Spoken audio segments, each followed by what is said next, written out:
community's acclaim spreads.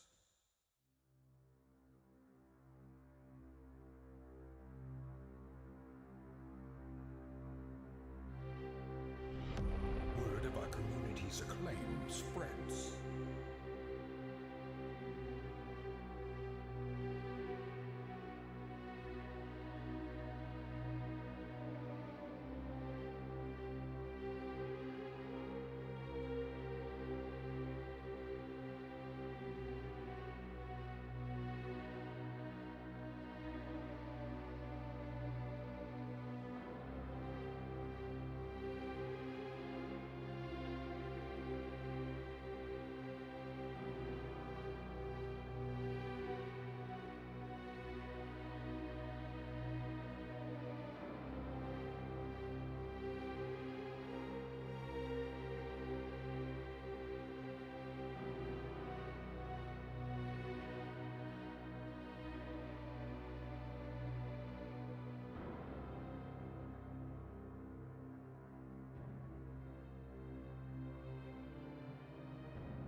community's acclaim spreads.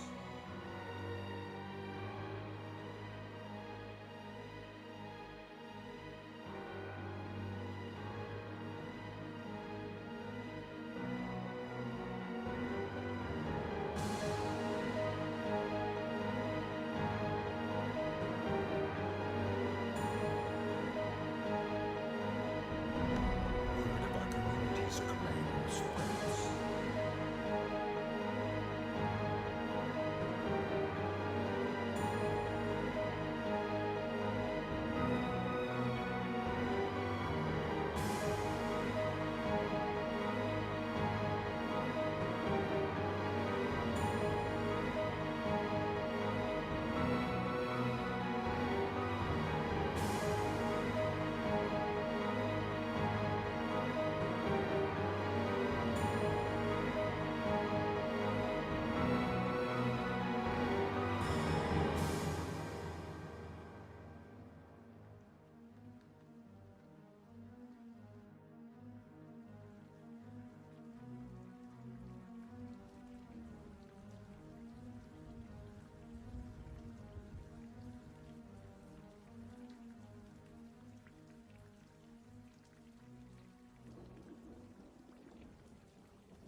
Hello and welcome everyone to another fantastic Saturday here on the Exploding Dice channel. My name is Askren and I am your host and dungeon master for the evening, as you guys have joined us for what promises to be another crazy, mind-twisting, and maddening episode of Writhing Moon, our open legend horror campaign here every week.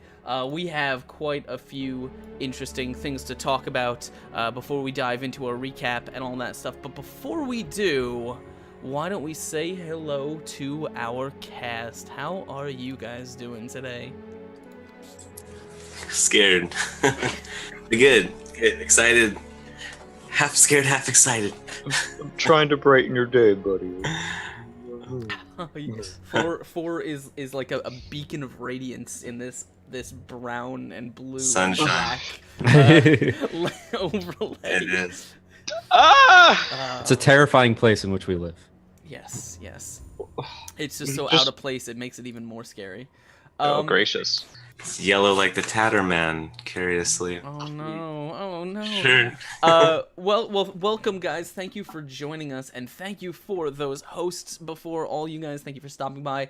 If you have not already, do us a favor and hit that retweet link. Dicelu has it for you right there. Tell all your friends that you are joining us for what promises to be a crazy night.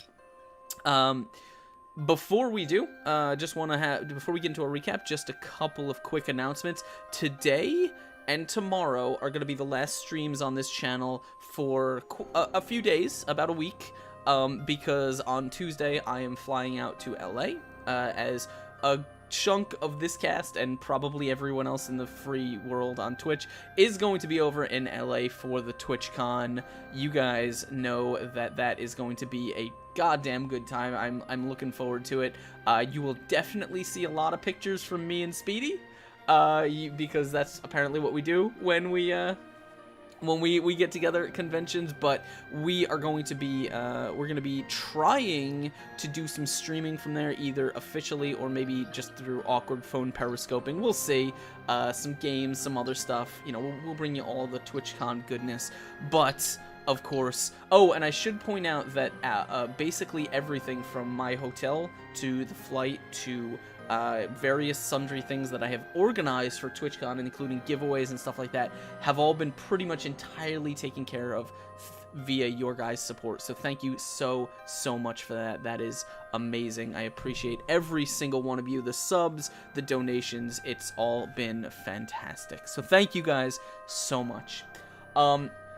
If you guys want to get involved in the show, of course, we are, I believe, for a few days more, still doing that Subtober thing, so you can get your subscription for just half off.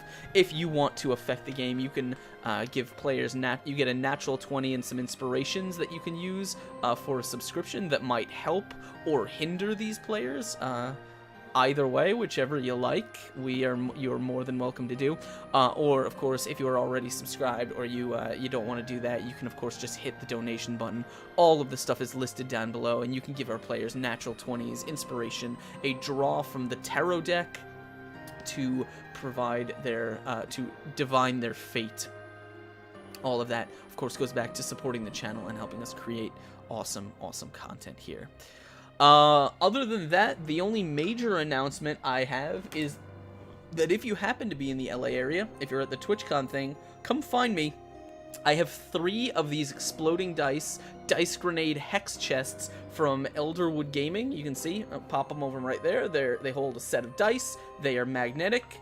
They have our logo on the edge right there. I'm gonna have 3 of these full of dice to give out to random strangers who come say hi. So come get one. Come find me.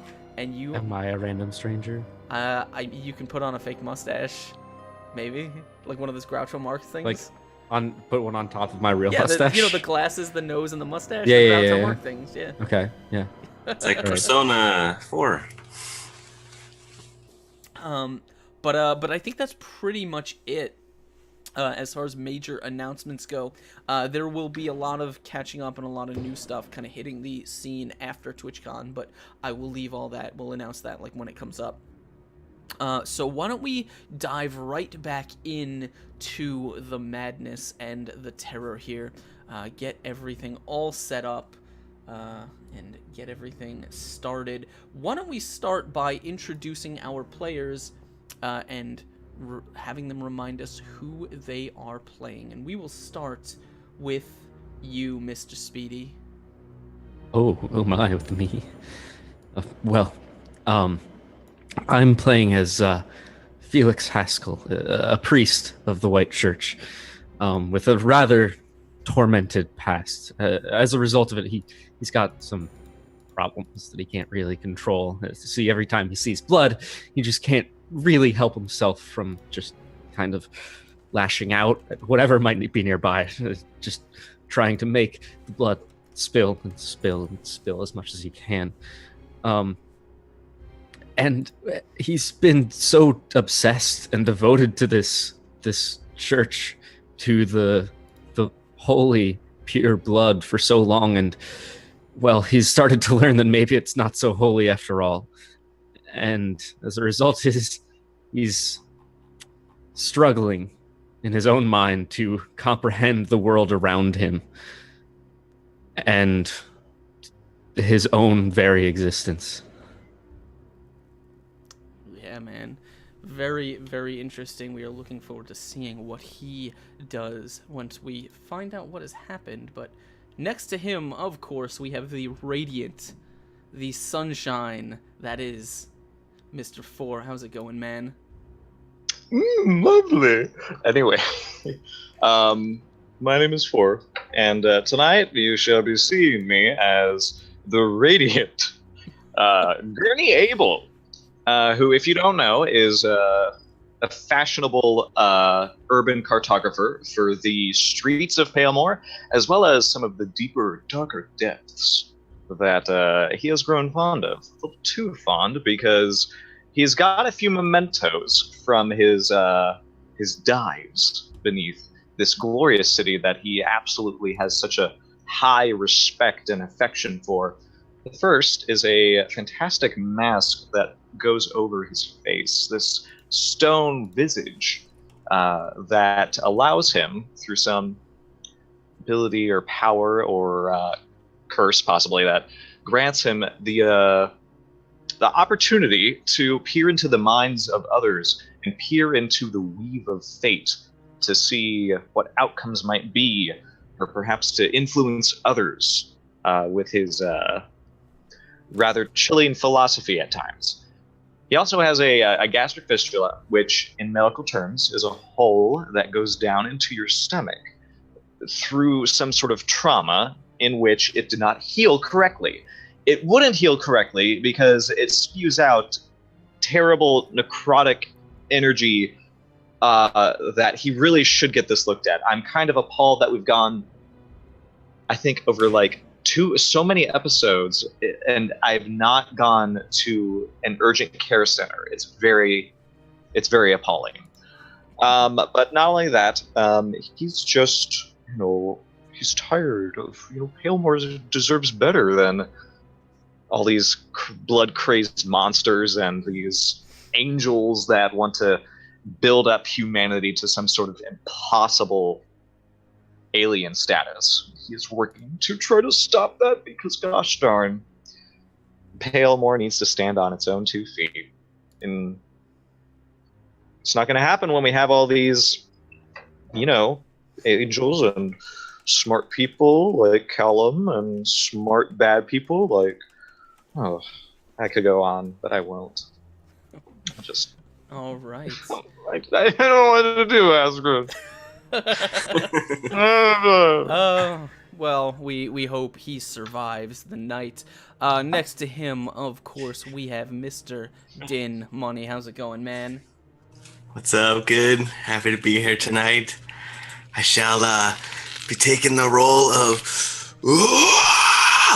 Sir Ulrich the White, Templar blessed by God and given the strength to judge those that do evil. Ugh. So yeah, basically a almost classy looking barbarian, but it's kind of ragtag right now. He used to wear white, now he wears brown. He's making his way through Palemore, and he's trying to bring justice, but at this point, vision's a little cloudy, doesn't know who to trust. Every time he's like, I hope my companions don't betray me. But every time. Whew. So we're in it, and I'm going to do my best to stay sane and to bring justice and the power of God. All right. Drink every time Askren says sort of. I don't know. Do I say that a lot? Think so. Sort of. That wasn't me. Okay, so what are we getting ourselves into? Well, as you guys can see, there is a face in the fourth seat, but he is not here in person. As last week, we our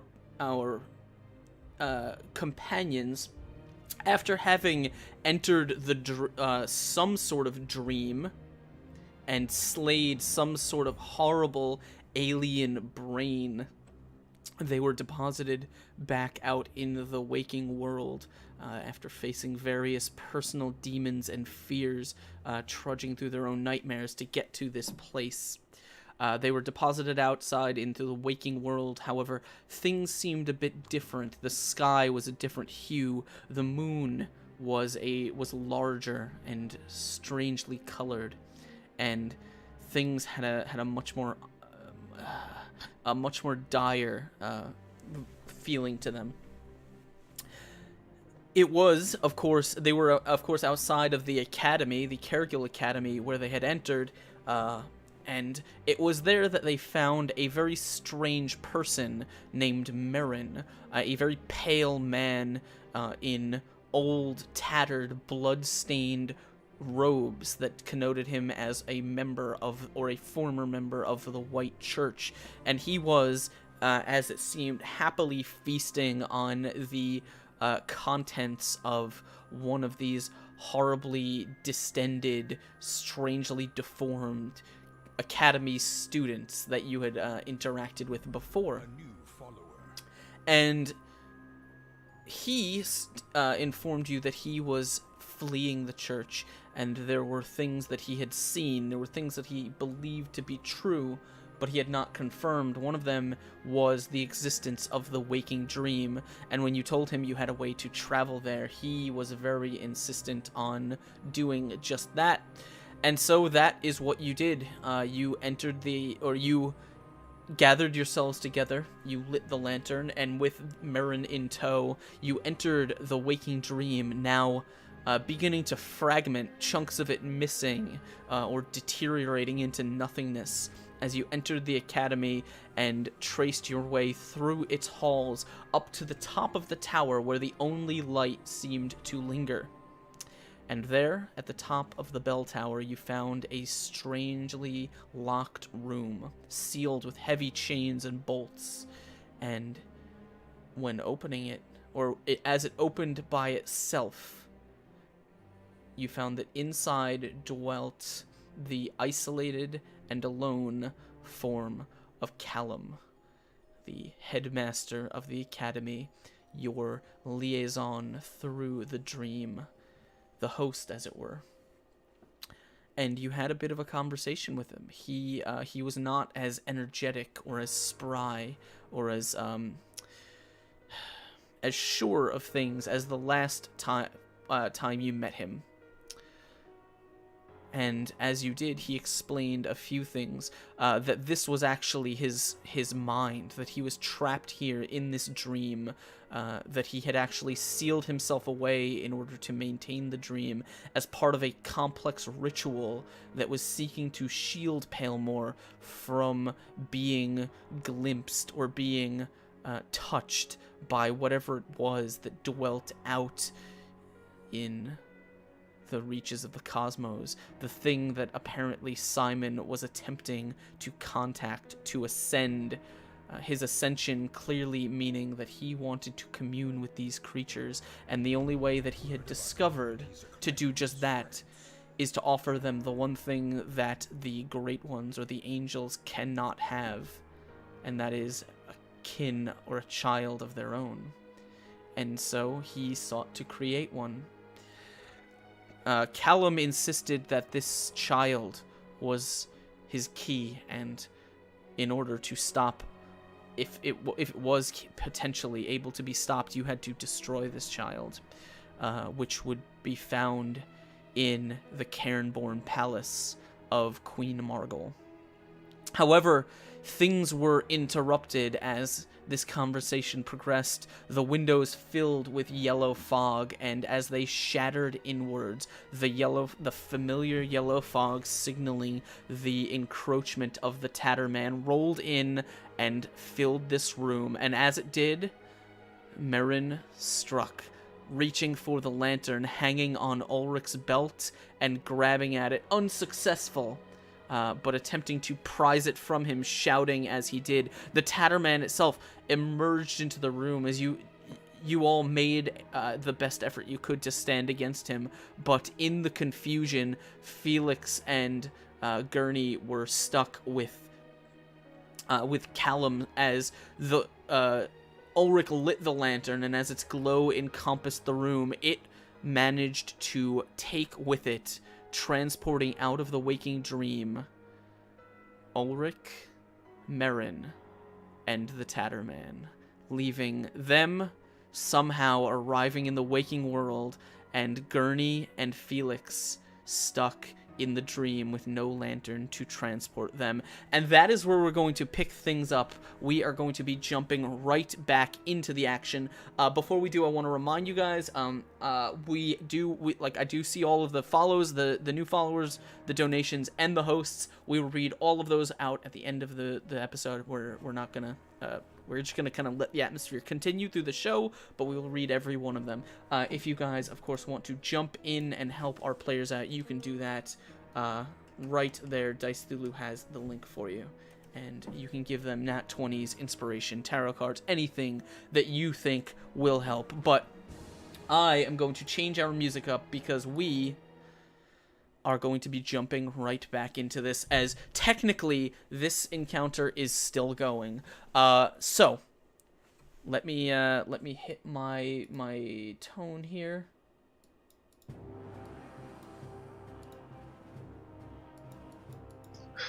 Oh no. I can't believe this is happening. Tatterman. Alright. I'm all alone. Oh god. Oh, come on. You're, out of all of us, you're the one who could probably take him on the best. Alright. That's true. Alright. I'm gonna try.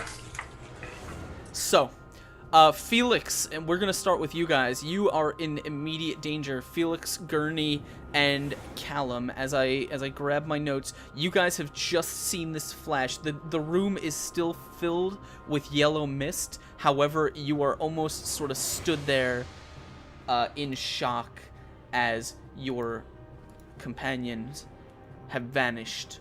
What do you want to do? Well, I'm crawling because my throat has been slit.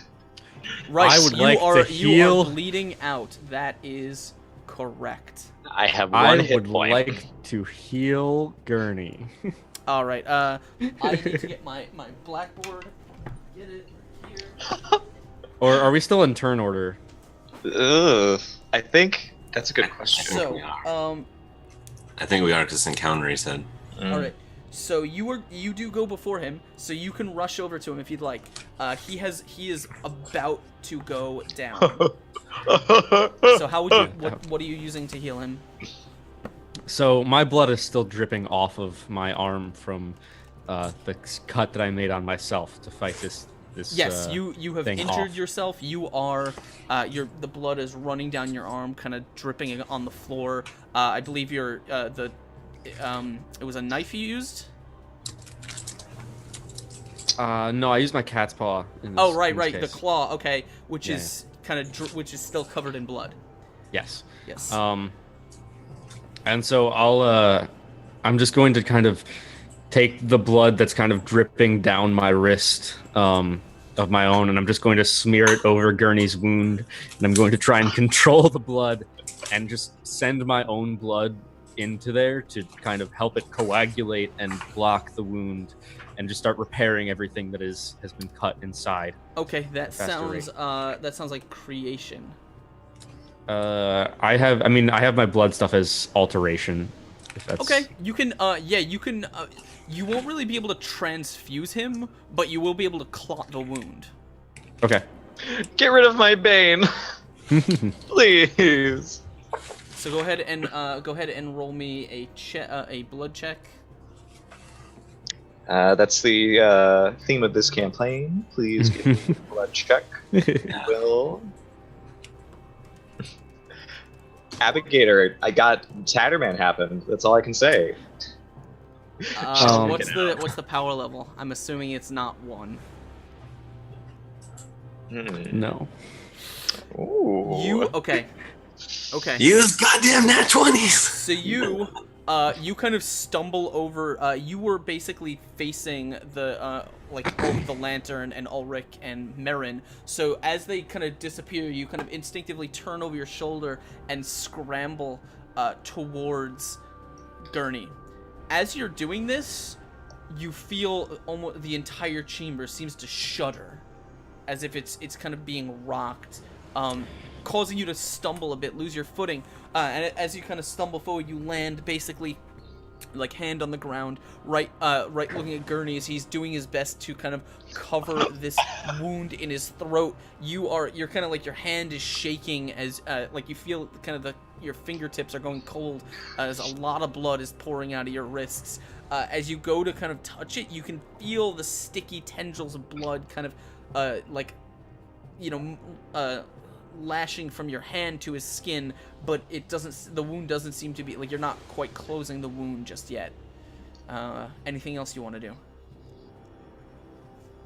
Pray for me. Kearney, are you okay? Shit. Gurney, you, I believe, have to make me a save against ongoing damage, correct? I do. Yeah. I'm gonna go ahead and natural 20 that. Okay. Like I should have done. Okay.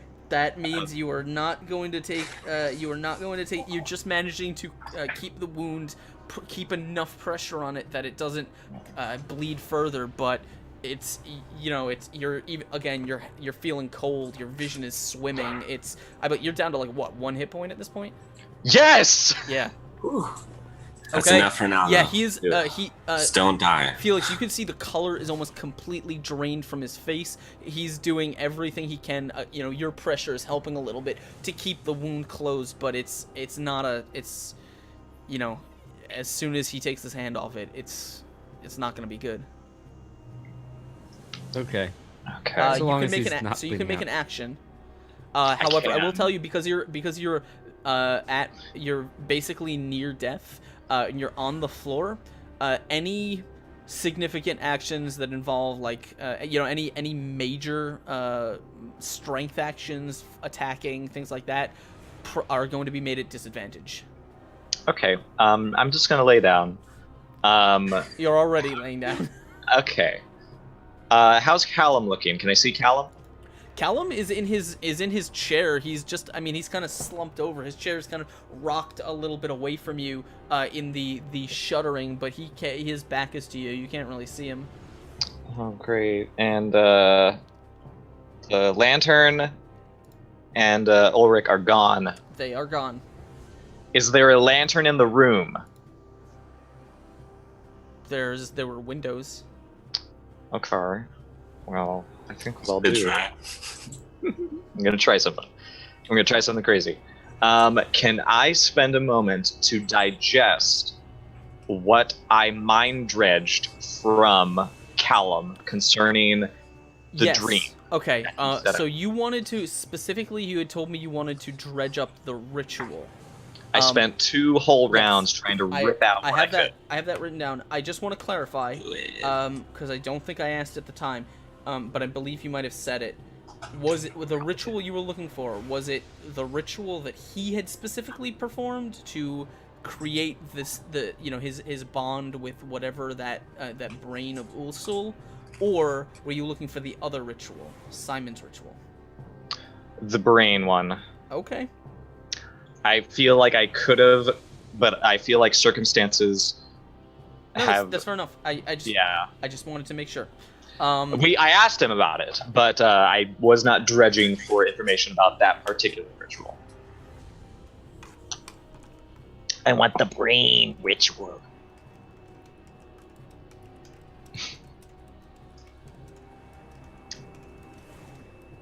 Do you want me to perhaps just that's my action if I can. Right. Yeah, I'm just trying to. I should have written all of this down, but I didn't. So I'm just kind of figuring out what exactly to give you. Okay. Do you so you wanna spend your time kind of going over sifting through the information,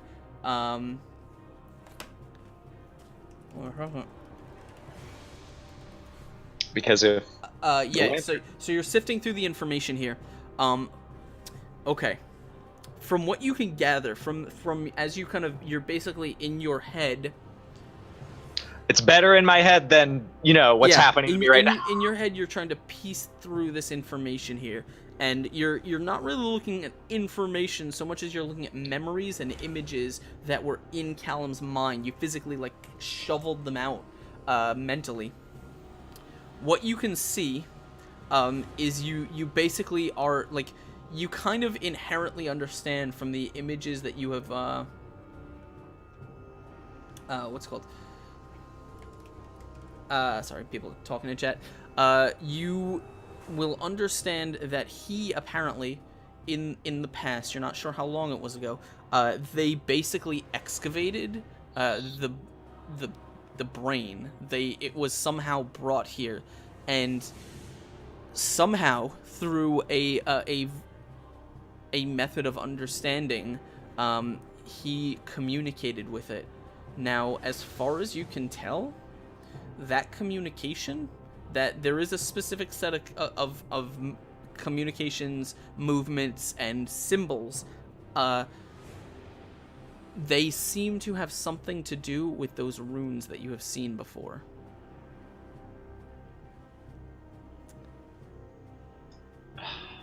Okay. You actually, in fact, I will kind of draw it out a bit later, but in your head you can literally visualize sections of these Bergen runes that are used to, or seem to be used in some way to invoke some kind of connection here.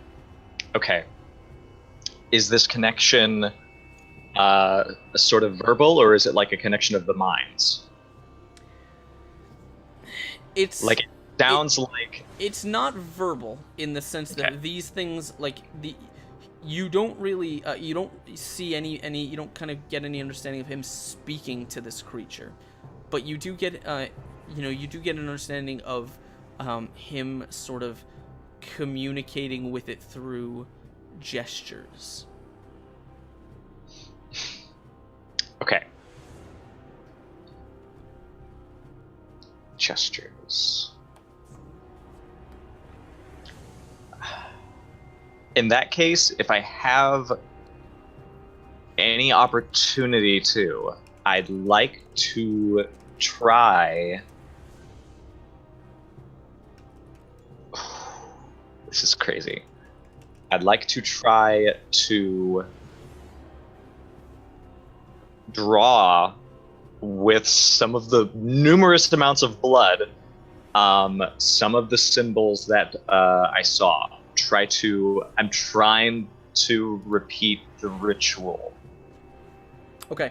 We're gonna get there in 1 second. Okay. Let me just make sure I have this up in front of me. You can do it, Gurney. Okay. I'm gonna try, buddy. Gurney is gonna sort of put wave a finger at Felix, telling you, in this raspy voice, check the window. How much time do we have? Felix quickly runs to the window. It's broken, right? Yeah. They all have been broken in. Sorry. And looking out, what do I see? Is it just blackness? No, not entirely. There is still a little bit of the outside. However, we will get there in 1 second. So you were scrambling with Gurney to get him, on the ground. Gurney is basically like reaching over onto the floor, and you see him kind of beginning to trace something onto the floor. We're gonna cut. Ulrich, you're going to basically hit the ground. You will basically impact what feels like a solid wooden floor, and almost immediately kind of stumble a bit as you realize, almost your brain realizes almost instantly you're off balance, and you're off balance because the floor is not exactly even here. As you begin to slip backwards, as you hear another sound, you look and you see, as the light is fading from your eyes, you see the black radiating kind of pale face and white robes of Merrin, who is actually prone on the ground looking at you. He's probably about 10, maybe 15 feet away, and it appears that the floor here, this wooden floor, is on a slight incline. So you are basically, at this point, your legs are basically dangling off a collapsed section of this floor. The floor is at a slight incline. He is about 10 feet above you, and you notice, kind of as it spins to a stop, between you two is the lantern.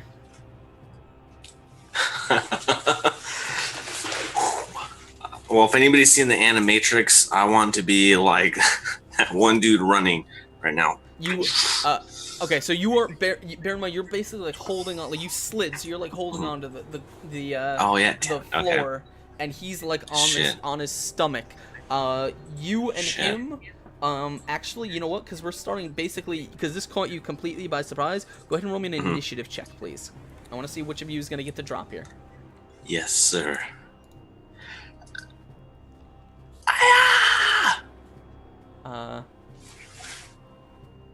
That was a real nat 20. Not like you kids do it these days. Donations and whatnot. No, right? That was the computers don't lie. All right, this is his. Yes. Ooh, this is so payback. Okay, so you have the scramble before him. As he kind of hesitates for a minute, seeing you, and he says, It's mine! As he begins scrambling towards it. However, you have the drop. What do you want to do? I say, nice try, old man. And then I want to try to just climb up there and maybe just do a little, Mortal Kombat Ninja slide over there and grab the lantern.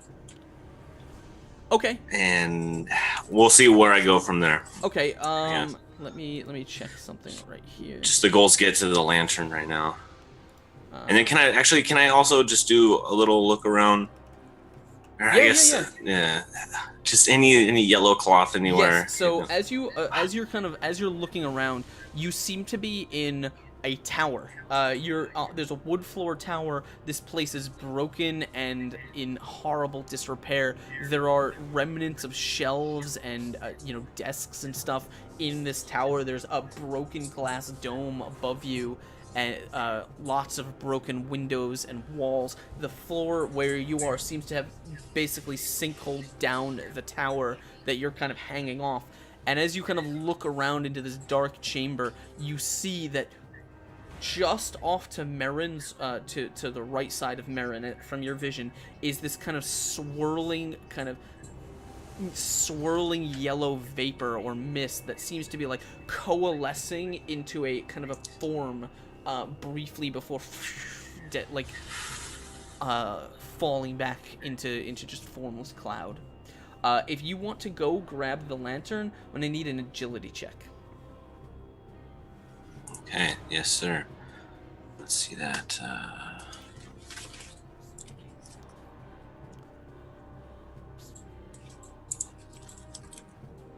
Sorry, I can type this one out. The last one, I could only click the button. That's okay. And I type slower with these gauntlets on. That's right! I'm sorry. Oh, it's so there's a price to look this cool.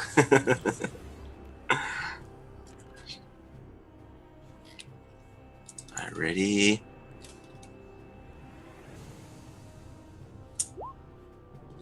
Boom, 24. All right.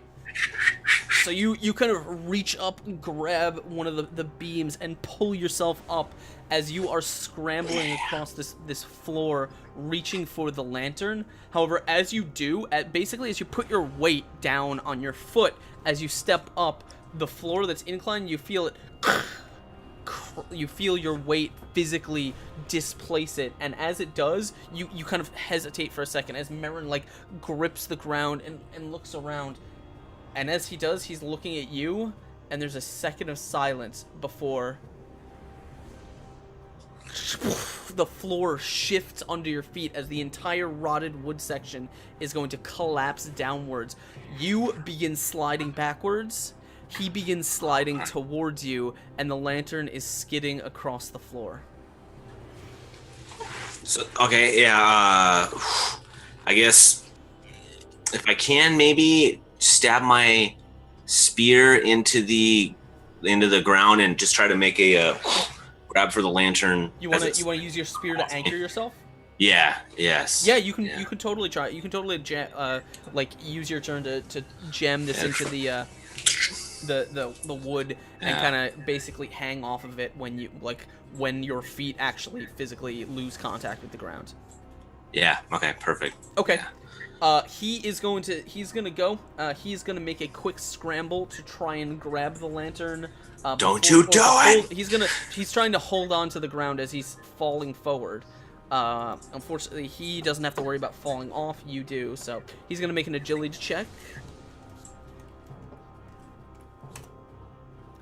Not great, as you see him kind of like reach out and swing, and as he does, you watch as the robe, his white robes are kind of gonna billow, and you watch his hand kind of reach for the lantern, and as it does, it just misses the kind of the big metal ring at the top of the lantern, and as that happens, you watch as another hand from under his robe physically stretches out to try and grab it, and as he's sliding, one finger just hooks into the lantern, but he's kind of he's literally got an arm, it looks like a second hand coming out of the sleeve of the robe, but he is still sliding down towards you, which means you are going to have a chance to react, as they are both going to slide past you. Cheeky bastard.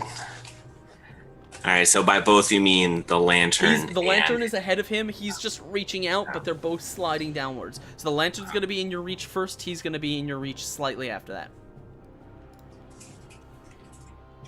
Thanks, maybe I should have used my sword to slam into the wall so I could stand on it like a platform, like Cloud Strife or something, but whatever, gotta make do. I guess I'll try to, yeah. Jesus, I don't even know what I want to try to do. I guess I'd like to springboard spear. Yeah, yikes. I also I need to just batter up, stand on the spear and just hit him when he comes down. Just try to use the broadside of the sword to just clap him in the somewhere. Whatever you want to do, just make it quick. All right, let's do it then. Yeah, so I'll do I'm standing on my spear. I want to just kind of. Did I already get a stab that in? Right. The spear is anchoring you, so I'm assuming you're hanging from it. Yeah, okay, let's do it like that then. You probably won't be able to stand on it. It's probably not that deep into the wood. Yeah, okay, chill then. Alright, I'll just use my sword and kind of just try to do a couple swings, time it as they're coming near me, and then a ping pong kind of, just a nice clap to him. Are you trying to hit him, or are you trying to hit the lantern? Both of them. They're both coming straight down, right? Yes. Towards me. Yeah. Yeah, okay. I'll try to hit both of them. I know if I hit the lantern up, I can catch it when it comes down. Okay. But I want to just... So you're one hand baseball batting your sword, right? Yeah, exactly. I'm gonna say that's gonna be made with disadvantage because your sword is big. That's true. That's true, but it's all we got, and maybe an angel will lighten it for me. Well, no, I can't use the word angel in this campaign. Maybe just the Lord will lighten it for me. There you go. And this is as good as combat for me, so I'm using one of my nat 20s. Okay.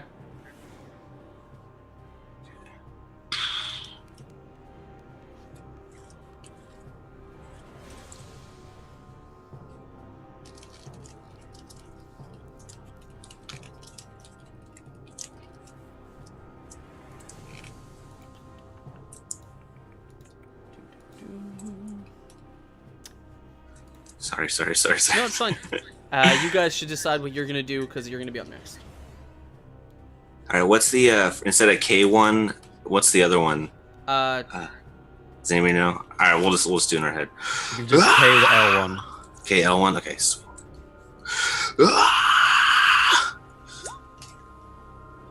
That's not bad. That's not even with the. That's not even with the 20. Yes. All right. So God, you give me wings. You basically you kind of unsheath your sword from your back, and it basically you feel yourself kind of drop on the spear as it kind of hangs precariously out of the wood. This sword is weighing you down, but as you basically kick yourself back a little bit, and as you pendulum forward, you basically use all of your strength to swing the sword up flat side and smash into Merrin, and you hear the loud metallic clang as you hit the lantern. Both of them, it's going to kind of deflect them so that rather than coming straight down, they're actually going to be pushed off the sideways. Which I'll take it. The floor is still broken behind you. He's just no longer going to come straight down at you. Okay, give me 1 second here because I have to check what's beneath. Fire and brimstone. That's what's beneath. The void. Interesting. Yeah, okay, interesting. Because you hit Merrin, and because you did a bit of damage to him, as he was sliding down. He was attempting to grab at you, but you prevented that, which means he's gonna be sent over your shoulder. And you can't even really look over your shoulder to watch him, but as he slides off, you hear him kind of give a short shout, and then you hear boom. And as you kind of crane your neck around, you see there is what appears to be a stone floor, a section of a stone floor about 10 feet below you, and he has just landed on the edge of it, and the lantern is hanging from his grasp. You son of a bitch. So he's prone on his back, the lantern is dangling from his hand off the side. We're gonna go back to Felix and Gurney. Get him, guys. Felix, you are standing over Gurney. He is in the process of drawing something. Gurney, you are going to draw. Felix, what do you want to do? First off, what do I see out the window? Okay, right. So the window, there is the familiar sort of yellowish, dark yellowish sky of that kind of characterizes the waking dream.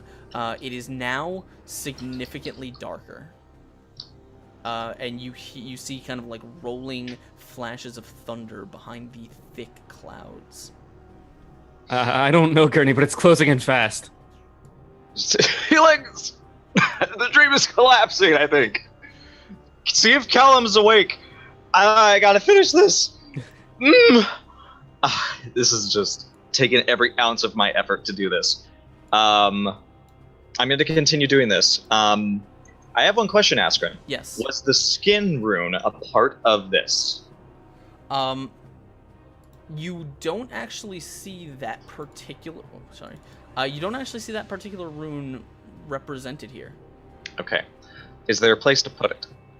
Is there a place to sort of use it as a focal point for directing it as gestures go? Because what I think I want to do... Okay, bear with me. I'm listening.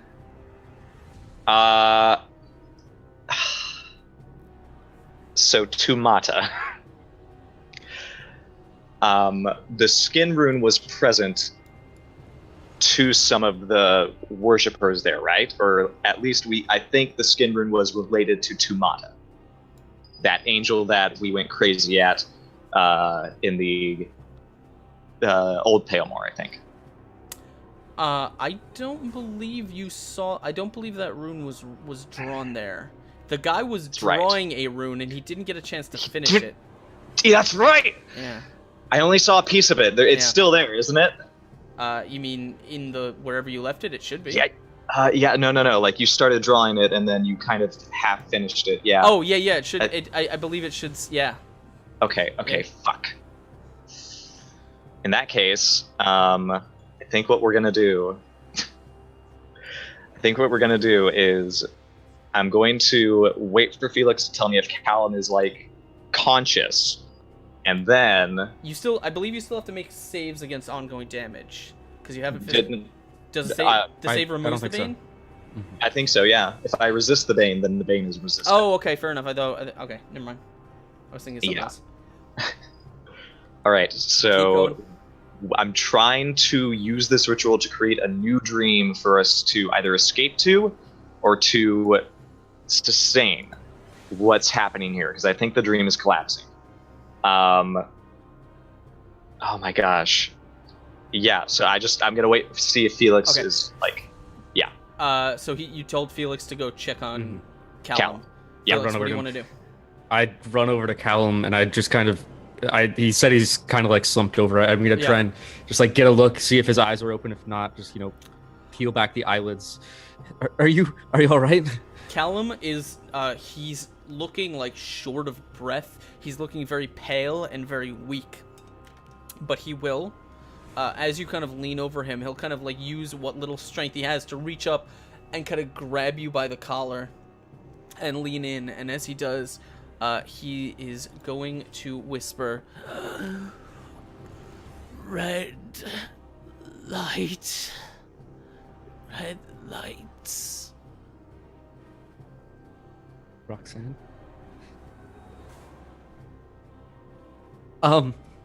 What does that mean? What about red lights? This is keys. They know. They know. What red lights? Where? Do you mean the lanterns that are hung in houses? Do you mean the red moon? He says, "Yes, the red lights." The incense they burn to keep away the madness. What is that? Where does it come from? He says, "No, find them. Ask." And then, like, he's quickly running out of breath. You see, he actually, as you look down, you notice he has a kind of like a bleeding wound right here in his chest that is slowly growing more and more red. You guys need to get over to me. I can do healing when I get How? when you I don't beat figure it someone. out. I don't know. Ask God to help you or something. And All right. Okay, so I will tell you this. You can either ask him for one more piece of information, or you can attempt to save his life, but he will basically be unconscious. Save him. I'm gonna save him. You have your blood stuff. Okay. I have my blood You're gonna have stuff. to attempt a healing check. This is bad. Stuff him with blood. My blood. Okay. Here's what I'm gonna do while he does that. Okay. I'm going to try to draw. Oh, they're coming for me. The Tower Man's coming. I'm going to try to finish up the ritual with various. I'm not looking what he rolled. With various gestures. I'm going to try to draw the rune until it's not finished. Like, I'm going to draw what I know of the rune, and then I'm going to use the boon precognition Okay. at level 5 Okay. to see what the rest of the rune is. Okay. The one that you, not the one that you're drawing, or you wanted to try and draw the one that you saw before. That I saw near the guy was drawn for okay, Tamana. okay, yeah. Yeah. Which, by the way, Amazing. is distinct from this right here, which is the rune that you just drew. That's the rune I just drew. That's the one that you got from Callum's mind, yeah. Or Okay. The first one. Okay. Oh man, I'm so scared. You can attempt to do the other one if you want. I will allow that. I'm gonna do the other one because I'm starting to feel like that one was. The name is so hard to pronounce. I'm sorry. Let me try. Ol Sul. The brain. I'm gonna try to draw the sign of Tumata. I'm gonna use a natural 20 for this. Okay. As you are drawing, you're beginning to draw the sign. You're still very weak, but your mind is moving like 1,000 miles a second right now, and you're doing your best to kind of push every ounce of energy that you have as the heat just leaves your body, as you feel your extremities going cold, as you focus, trying to, like, you see the image and you're trying to kind of clarify the rest of it by rolling forward time in your mind as best you can.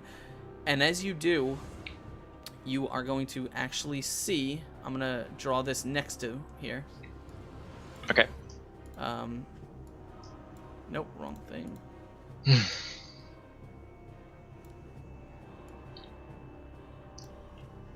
Let me find my thing. I would have here. saved a natural 20 if I had let them finish drawing it. No one wanted to let those guys speak. Could have learned so much. I got like 3 madness points all at once. You can't blame me. That happened after. That is the symbol that you end up drawing as you kind of open your eyes. Well, thank God that I didn't miss any of those little that I might have put 3 on the left side instead of just 2. So, I'm going to do that, and then I'm gonna sort of call over Felix to bring Callum over as I start trying to recreate the ritual. And if I have to, I will try to reach out to Tumata. So I'm going to tell you one thing. Yes. And this is what you will, because I think you might be under a slight misapprehension here. You can't physically recreate his ritual. That's right. Because the thing that he made the ritual with, the thing that physically created the dream, is dead. You killed it. I know, I'm not trying to use that though. So what else are you trying to recreate? Trying to use it with Tumata. With Tumata. Right, but I'm not in communication with it. Yeah, like... Okay, hold on. Now, correct me if I'm wrong. Felix,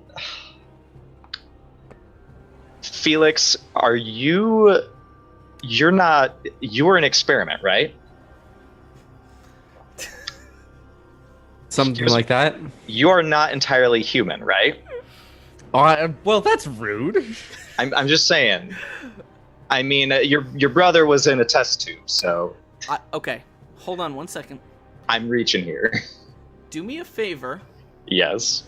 Let me see what kind of check this would be. You can be a giant brain for me, can't you, Felix? Logic, probably. If I could find where. There it is. Your mother was an abomination. You know, maybe we could find a. I'm so sorry. Whoa. I'm really sorry. Roll me. You know what? Roll me an entropy check. Entropy. Mm-hmm. I really don't want to rely on my entropy. It's the last time every time I go know. to my entropy place, bad things happen. Astro. Now I will ask you. Yes. Do you want to critically succeed on this, or do you want to risk madness point? You don't know what. I'll risk something, won't I? There's always a risk. Well, that's life in Palemore. And right now, I don't feel like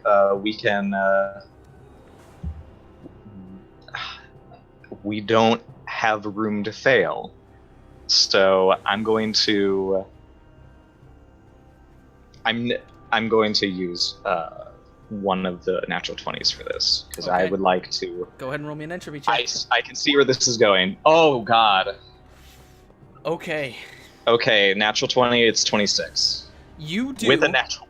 The only thing, as your mind is racing and scrambling, you Yeah, have no I know. you have no direct link to Mhm. whatever this angel that you met was. You have no direct link to that, but you kind of think back, Mm-hmm. and there is a link to something. I don't want to link to that. It's the only But I- it's the only thing that you have. And as you do, as you push yourself upright, take a deep. Oh, my mic is super low. Super low. Let me fix that. Oh, dice rolling, mama, hey there. Let me see if I can push it a bit. Sorry about that. Let me know how it is. Okay. As you stand up, take a deep breath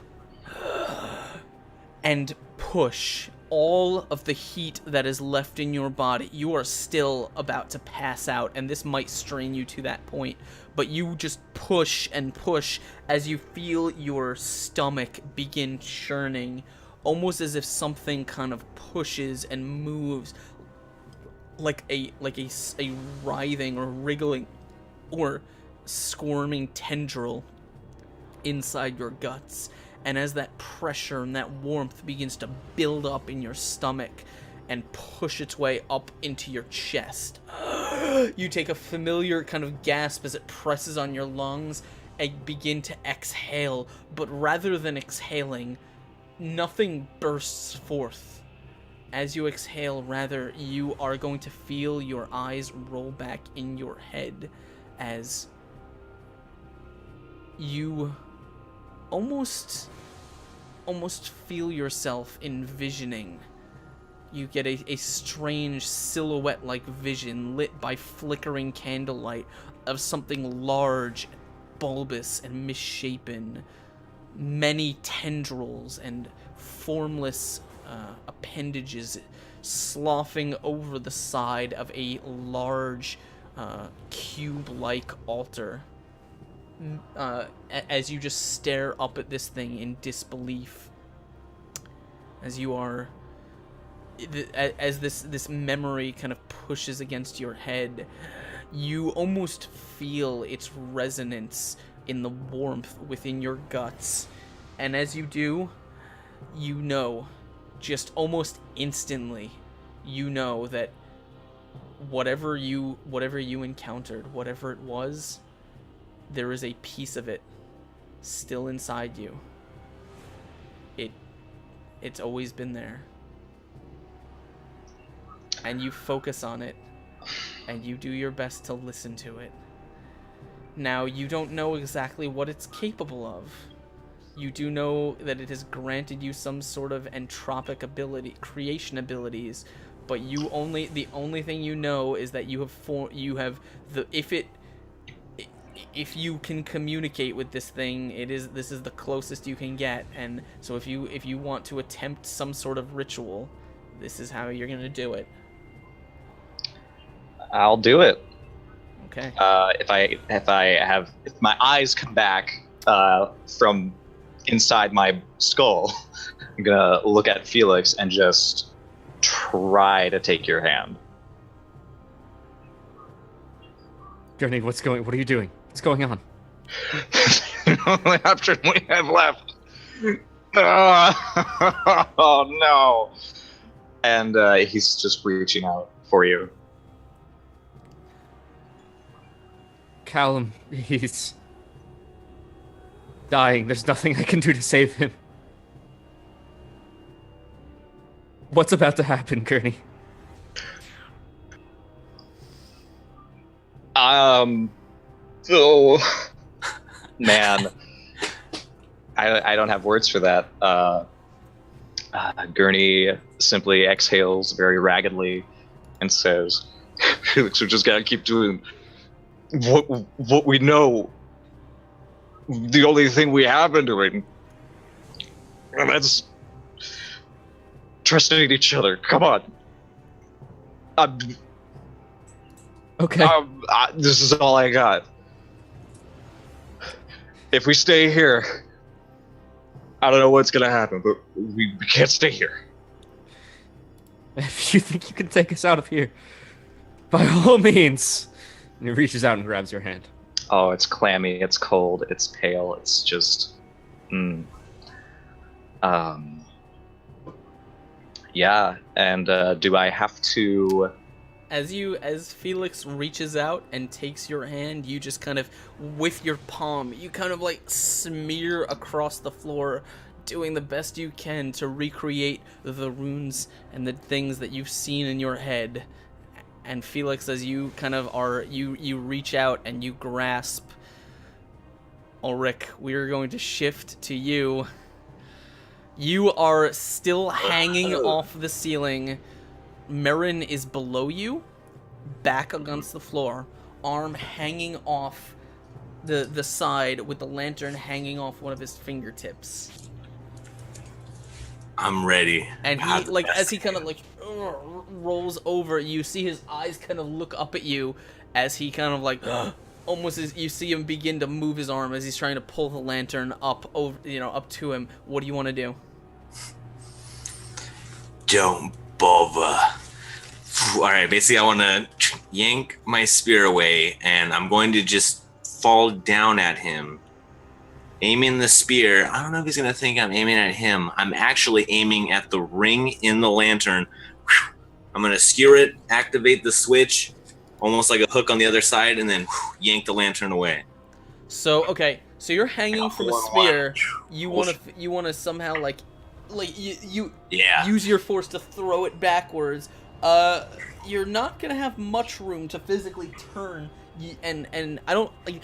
I'll say you can attempt to sort of like spin and knock the lantern out of his hand, but it's gonna be pretty inaccurate. I'll do that then, I guess. Okay. I'll just stomp down on his chest, I guess. You can kind of throw yourself off onto him, yeah. I'll try to skewer the lantern after that. Yeah, you can try and land on him. That would be a lot easier than trying to physically, because remember, you're hanging by your spear, true. so you'd have to physically pull it and turn in midair, which is God nuts. gives me these crazy ideas sometimes. But Alright, one step at a time. Let's just... It'd be a lot easier to just, if you wanted to just land on him or on the platform. Yeah, just give him the old, like, youthful, yeah. Okay, dexterity check, please. Yeah. Dexterity. Or agility, I'm sorry. Okay, sweet. Let's do that.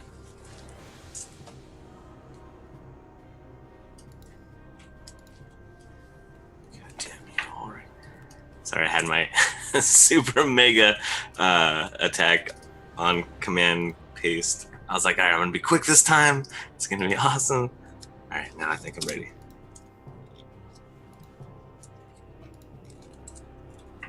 Alright, I'm not using a nat 20 on this. Okay. Does everybody feel okay with that? I don't know. Should we? I don't know. I don't want to kill him. Yeah, I don't know. What's the question? I don't know. I was just gauging my companions. I'm trying to like get a force vibe if I should use the nat 20 right now. It's just you Discipline right now. him. Yeah. All right. I'm gonna do it. Just natural. Nat 20? No, I'm just gonna use God this time. Okay, go for it. Yeah. God comes through. Thank you. Yeah. See. Whew, Ooh. awesome. All right. Let's do it. Explosion. Exploding God. All right.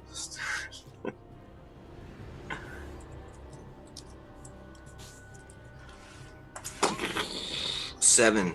Excellent. Not bad. All right. 36. As you basically kind of put your foot up against the wood, you grab the spear, and as you wrench it backwards, you kind of almost throw your weight backwards, slamming down onto him. As before he has a chance to react, you were basically Cannonball! gonna pin him down to the ground, and then you kind of roll over, one hand on his chest, spear still in the air. You've definitely like done some. You kind of knock as you knock the wind out of his lungs. As you are now, you now have him pinned.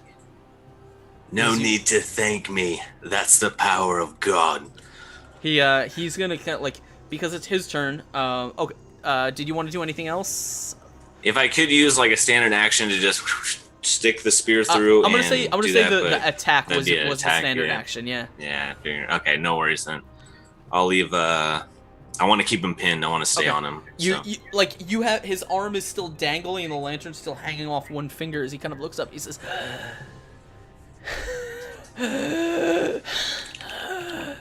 "It's don't panic." And then you watch as you have him your spear to his neck.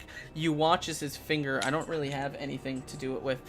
You watch as the lantern is hanging off his finger like this, and he's just gonna slowly tip his hand back, and don't. It drops. No! You watch as the lantern off the edge just down into the darkness. I'll jump after it. I can. You want to use your net? Like, he can't really do anything except drop the lantern, so he's gonna just do like look up at you. You see kind of a grin on his face as he does it. He says, "I did it. Yes. You'll be so proud." Did you want to use your immediate action after that to dive after it? Yeah, hell yeah. Okay. What do you want to do? What do you want to do off the edge? I've always wanted to know what an angel falling from heaven felt like. And I just leap like a swan dive after this thing. Yeah, definitely. My plan is to hopefully. You don't hopefully actually know how far it fell, nor how far you're gonna fall. But I'm just letting you know that. Well, I feel like hopefully I'll get it in time and light it, and hopefully get to the next place before I come to a screeching halt. I mean, it fell a couple seconds before you. I don't think you're gonna catch it in midair. That's probably not gonna happen. But right, you can jump fair off. enough. But do you want to jump off? Hell yeah, I want to jump off. But if God's telling me. God's not telling you anything. I'm just saying this isn't like it's not a Lord of the Rings situation. It's not gonna be falling until you grab. We're making it Lord of the Rings right now. Okay. So you immediately, as he does this, you immediately kind of plant an elbow on his neck, roll, and basically plummet right, like face first off this thing, wind whipping at your face. Let's see. I'll use the spear. Same plan. I just need to get within like 10 feet of it. Where did I go? Does gravity work the same way in dreams as they do? I mean, he's in the real world now. Who knows where I'm at? Who knows? Yeah. I'm doing this for you guys, no matter what happens. But, no, I'm just kidding. Yeah. Okay. Ulrich.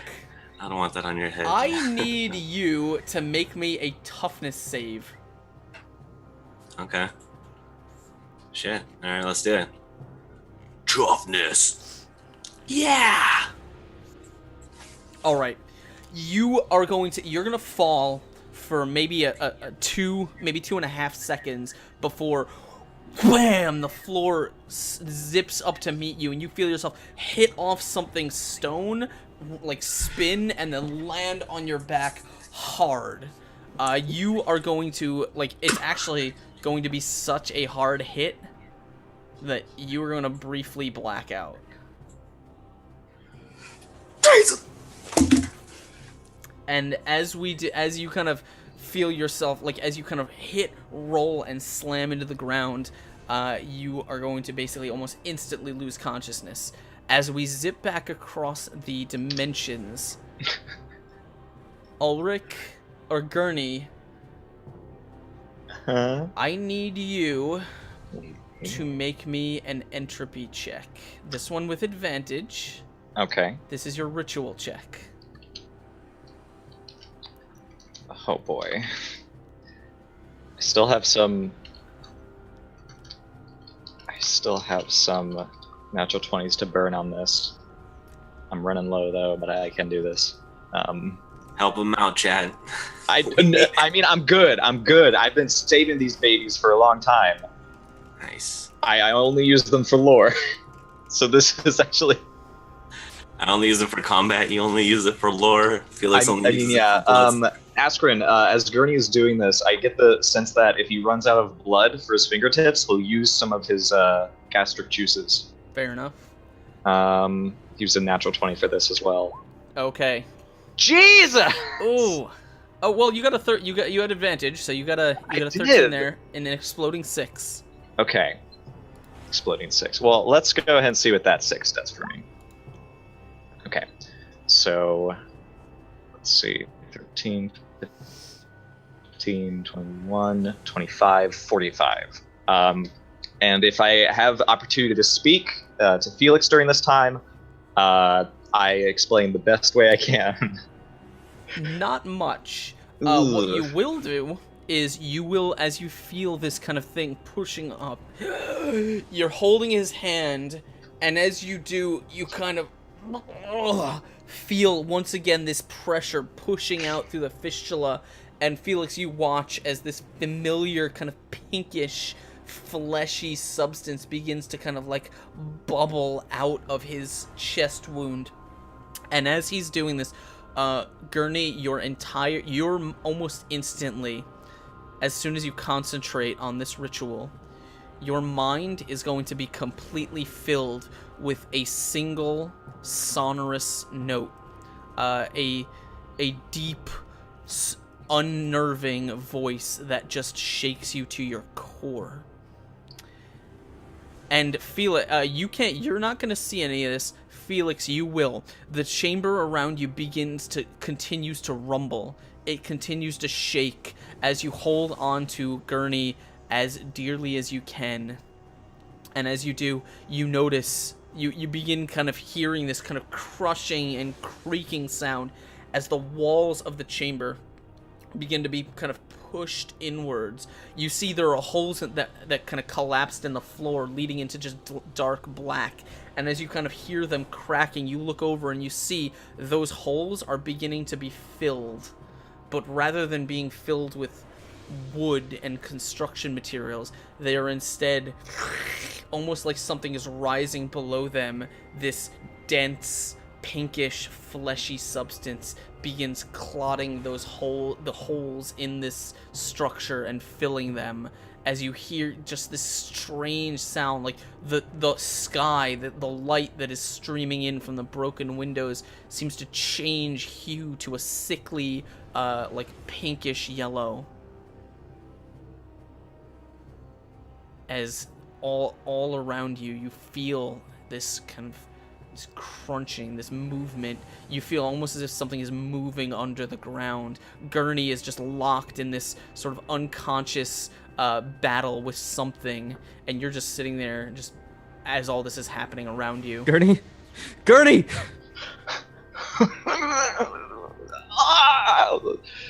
Those sorts of noises. What's going on? Is there any way I can...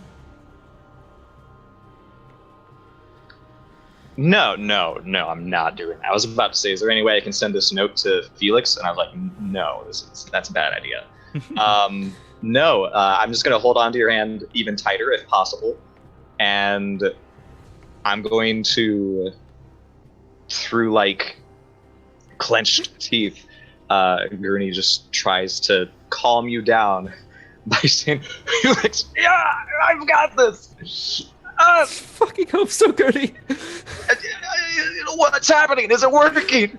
Is it gonna save us, I don't know right? what's working. It doesn't look like anything good. Oh my god. No, there's no words for this. No, there's no words for this. I just hope you're still there. And Yeah. is there anything else you need from me? Not really, except other than the fact that it will take a little while, but after what seems like a few minutes, eventually the rumbling will stop.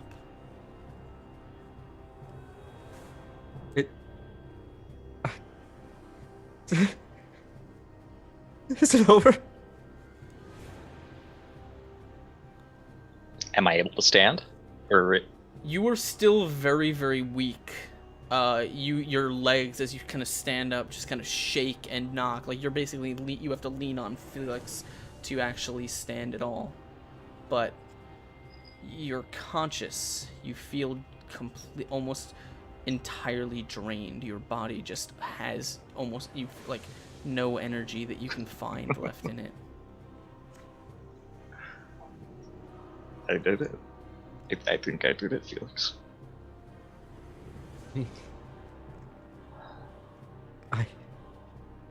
We're still here. Is that what we wanted? At least it's not falling apart. We're alive, I think. Felix, I saw it. Oh, what? I saw where it came from. You're gonna have to be more specific. This We've seen enough. piece of me. And he just sort of gestures to his fistula.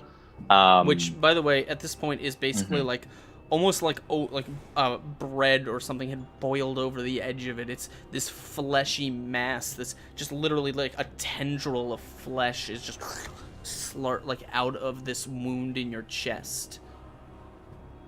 Very, very similar to the last time that you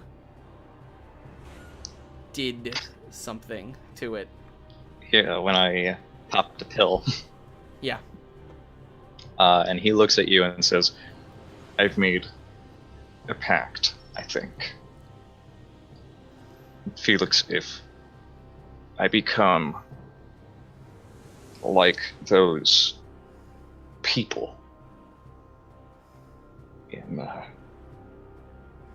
and he just sort of like rolls his eyes a bit, those reverent worshippers of that angel, you should do your best to stop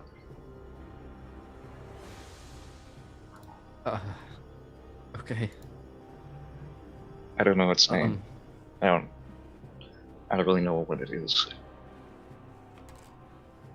I can hear it. It's inside of you. Okay. And we're inside of it. Essentially, sort of. We can work now.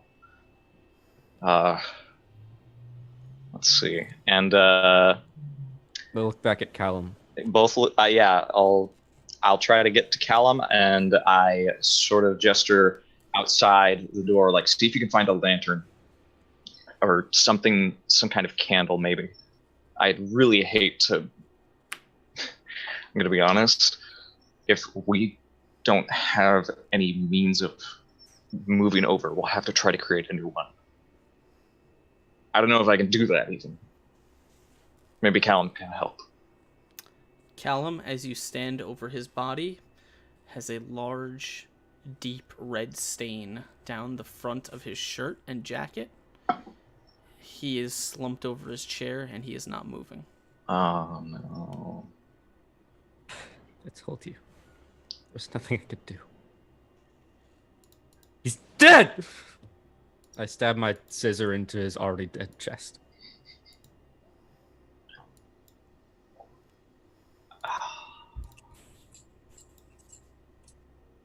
I don't really have the energy to be mad, so I just sort of... Gurney stomps the ground.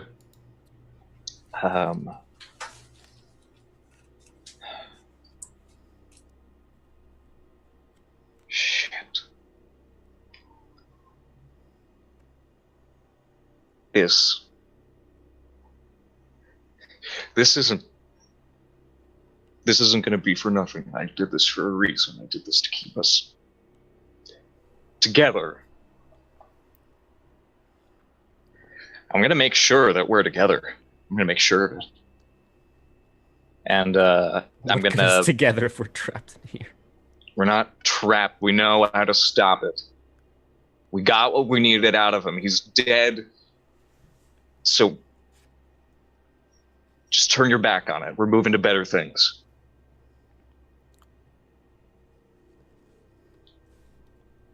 Felix, come on.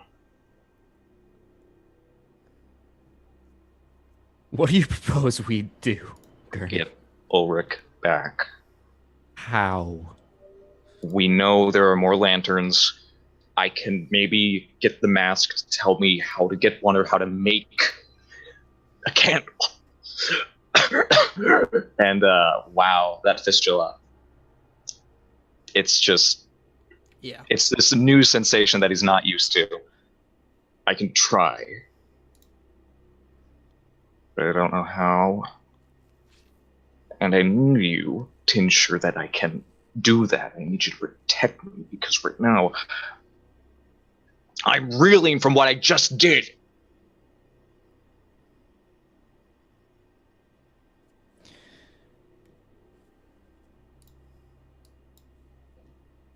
Come here. I Takes a approach. Takes a step towards you. And nat 20 to heal you. Okay. Power level what? Shit. Gosh. For a heal, Power level 4. 4. Or A sorry, D10. Power level 5 is a Oh, regeneration, 1d8 per turn. Okay, fair enough. okay. Felix, Gurney has a very pale complexion right now. I guess it's sort of punctuated all the more by this thin frown that he's wearing, and his eyes are sort of just brimming with so many emotions.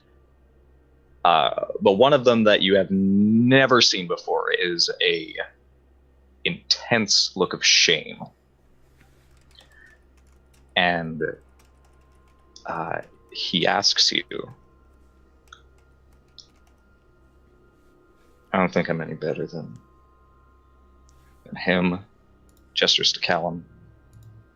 I don't think I'm going to be any better than Simon.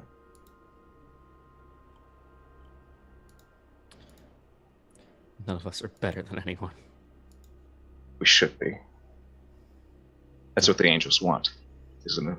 They want us to reach some sort of heightened state of being. We're not meant to. We're not meant for any of that. No, we're not.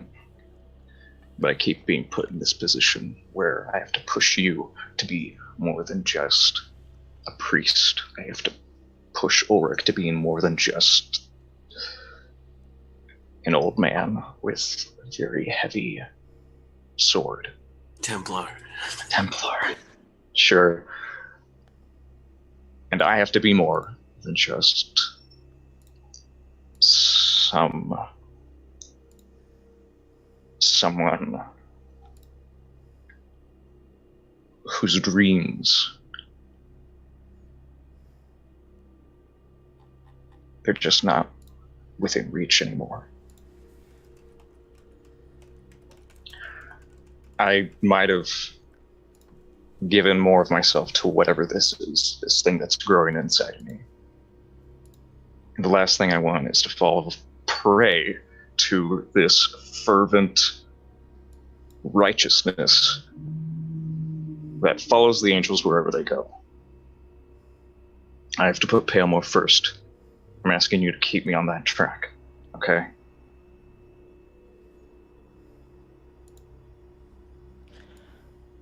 I can't keep myself on just about any track. I'll do my best.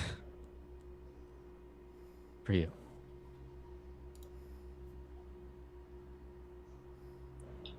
Thanks. And just sort of claps you on your shoulder timidly. And I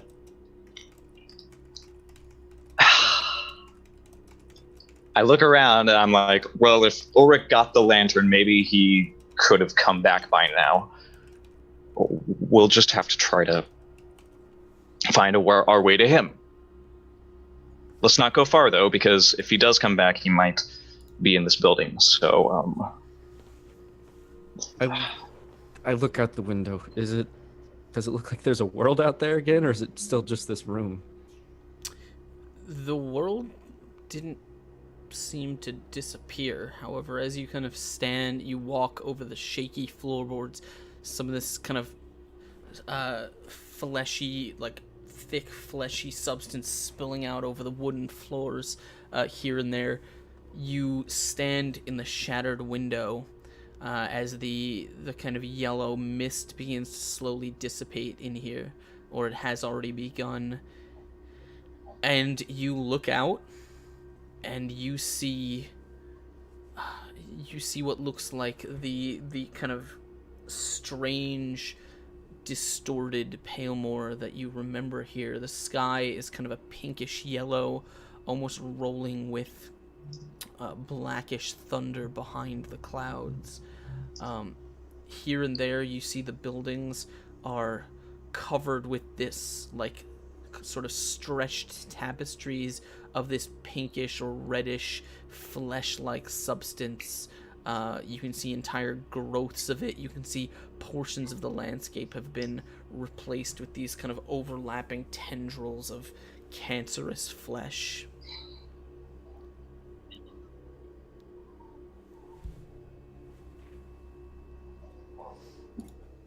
It's not looking good out there, Gurney. have I ever looked good?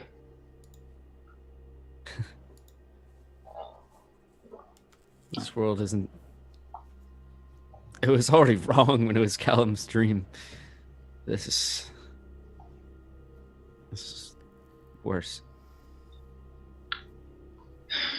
It's on life support. We'll have to deal with it, just like I do. Ever since this happened to me. Ever since we woke up in that clinic.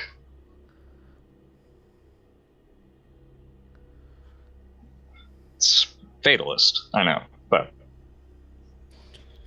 it's how I get by. Did you guys want to attempt to leave the tower? No, yeah. I mean, I'm gonna go room to room trying to find like like anything like candle-like or lantern-like. I mean, there's lots of candles that you can dig up here. Okay, and then I want to kind of look for any notes that Callum might have had. You mean in this room in particular? I don't know if you'll find it. Callum, as you kind of look over the room here, you see there's a lot of stuff, but it doesn't look like a lot of the stuff has been touched. This is, as far as you can tell, not a place that Callum lived, as in like went through the motions of living. This seems to be more of a place that he just existed. Bear in mind, this is, as far as you're aware, this is a reflection in his dream of something that is probably here or was here in the real world. So you don't know how long he's been here, but it doesn't look like he did any writing or anything like that in the process. A reflection. We're still learning how this works. This is just the home field now.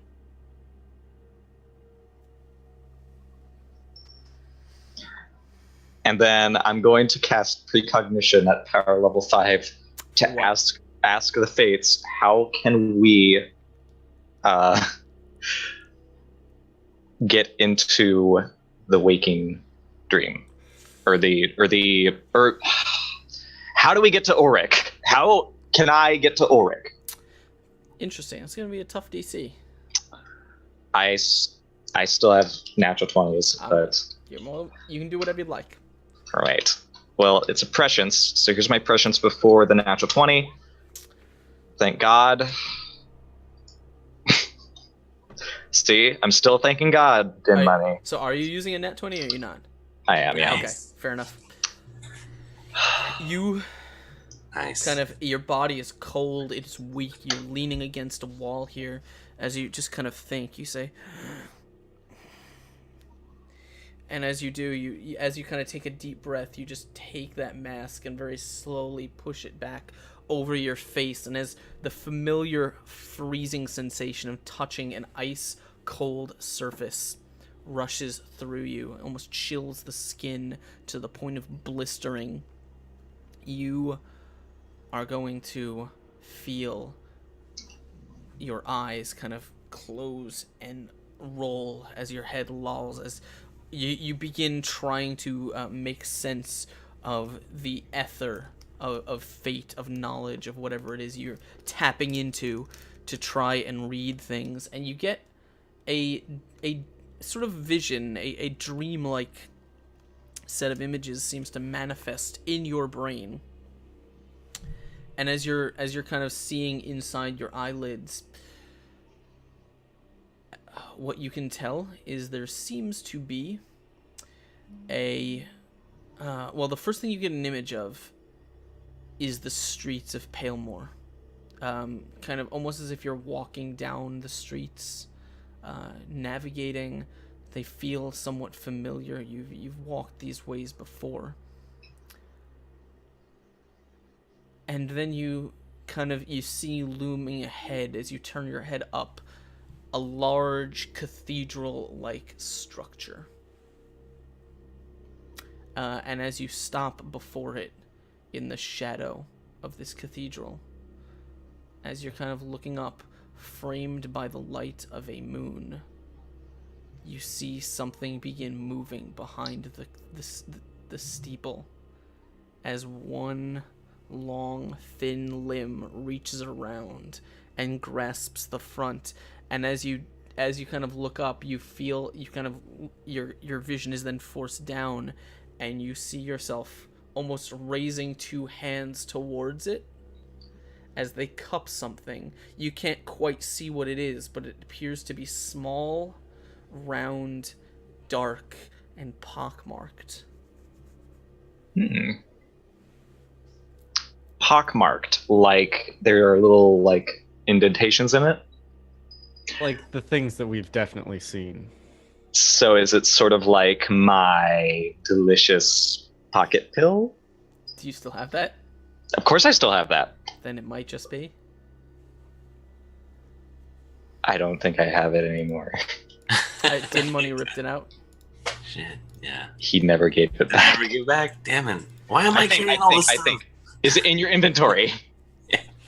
I mean, he did rip it out of you. Down. He did rip it out of me. I don't think he ever gave it back. But I do know where the structure is, right? It is the biggest cathedral you can view. However, as you're kind of holding this up, you then your vision is then forced downwards just a bit, and you see, sort of lying at your feet or lying on the ground behind you, is a splash, like almost like a splatter, like as if it had exploded of viscera and blood and just like as if something something had just slapped hard against the stone and scattered. The only thing you can't make out a body except for a large kind of white lumpen mass. You can't quite see what it is. It's sort of on the edge of your vision, so it's a little bit hazy, but it appears to be dead on the ground. Oh, okay. And that is what your vision is going to get you. Okay. I assume I'm doing this while we're exploring little bits of the tower, or while you're in the office. I assume this is as Felix is looking around. Yes. If you would like to follow this vision up by leaving, you are more than welcome to. Yeah, I'm gonna go to Felix and say, I've got like frost like covering my entire face, like the hair on this side, and take the mask off and just like give you this like, I did it, I did that thing, and Gurney will say, so I think he's moving. Ooh. I also think I need to go somewhere in order to get to where he is, at least get the ability to get to where he is. We need to go to a cathedral further out. We need to leave the academy. To get to Ulrich? Yeah. I'm gonna be given something, I think. All right. I mean, you're the one with the visions. I am. And you're the one with the voices. If you hear anything that... I know you don't trust them or revere them, but they have been right on more than one occasion, Felix. Yeah. I know. All right. So as you guys, One last thing. Go One for it. last thing. I want to inspect Callum's brain. that's gonna take a while. I'm very skilled with a knife. Not really good at, not really knife work. I don't see. I tried to do this as well. I wanted to get a juicy worm too, but can't chop off his head, take it with us, and then we'll do that later. Brilliant. Okay, I've got a saw. I've got a bone saw. You see, I saved us a whole scene. Felix was already halfway done when holding you him said by the this. hair. Yeah, we'll save it for later. I mean, I'm carrying around an umbilical cord in my bag, so I'm sure I have room for a head. Simon's skull is stored somewhere safely. Why not Callum's? Exactly. I still need to digest more of Simon's jelly bean. Oh God, there's so much in my fistula. Get it out. Okay. It's our yeah. own bag of holding. Don't, because nothing comes out of there except horrible things. It is not a bag of holding. Bag of deforming. There you go. All right. It's hungry. You, with kind of a like splattering and crunching and tired arm, you take this bone saw and you just tear through his skin, and eventually with a snapping of the last little tendon, you hold a heavy old man's head in your hand. Blood is just drenching your apron as you kind of hold it up, and stuff falls out the neck, kind of.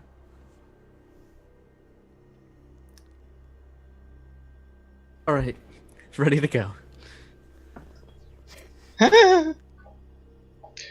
We're a really odd couple, aren't we?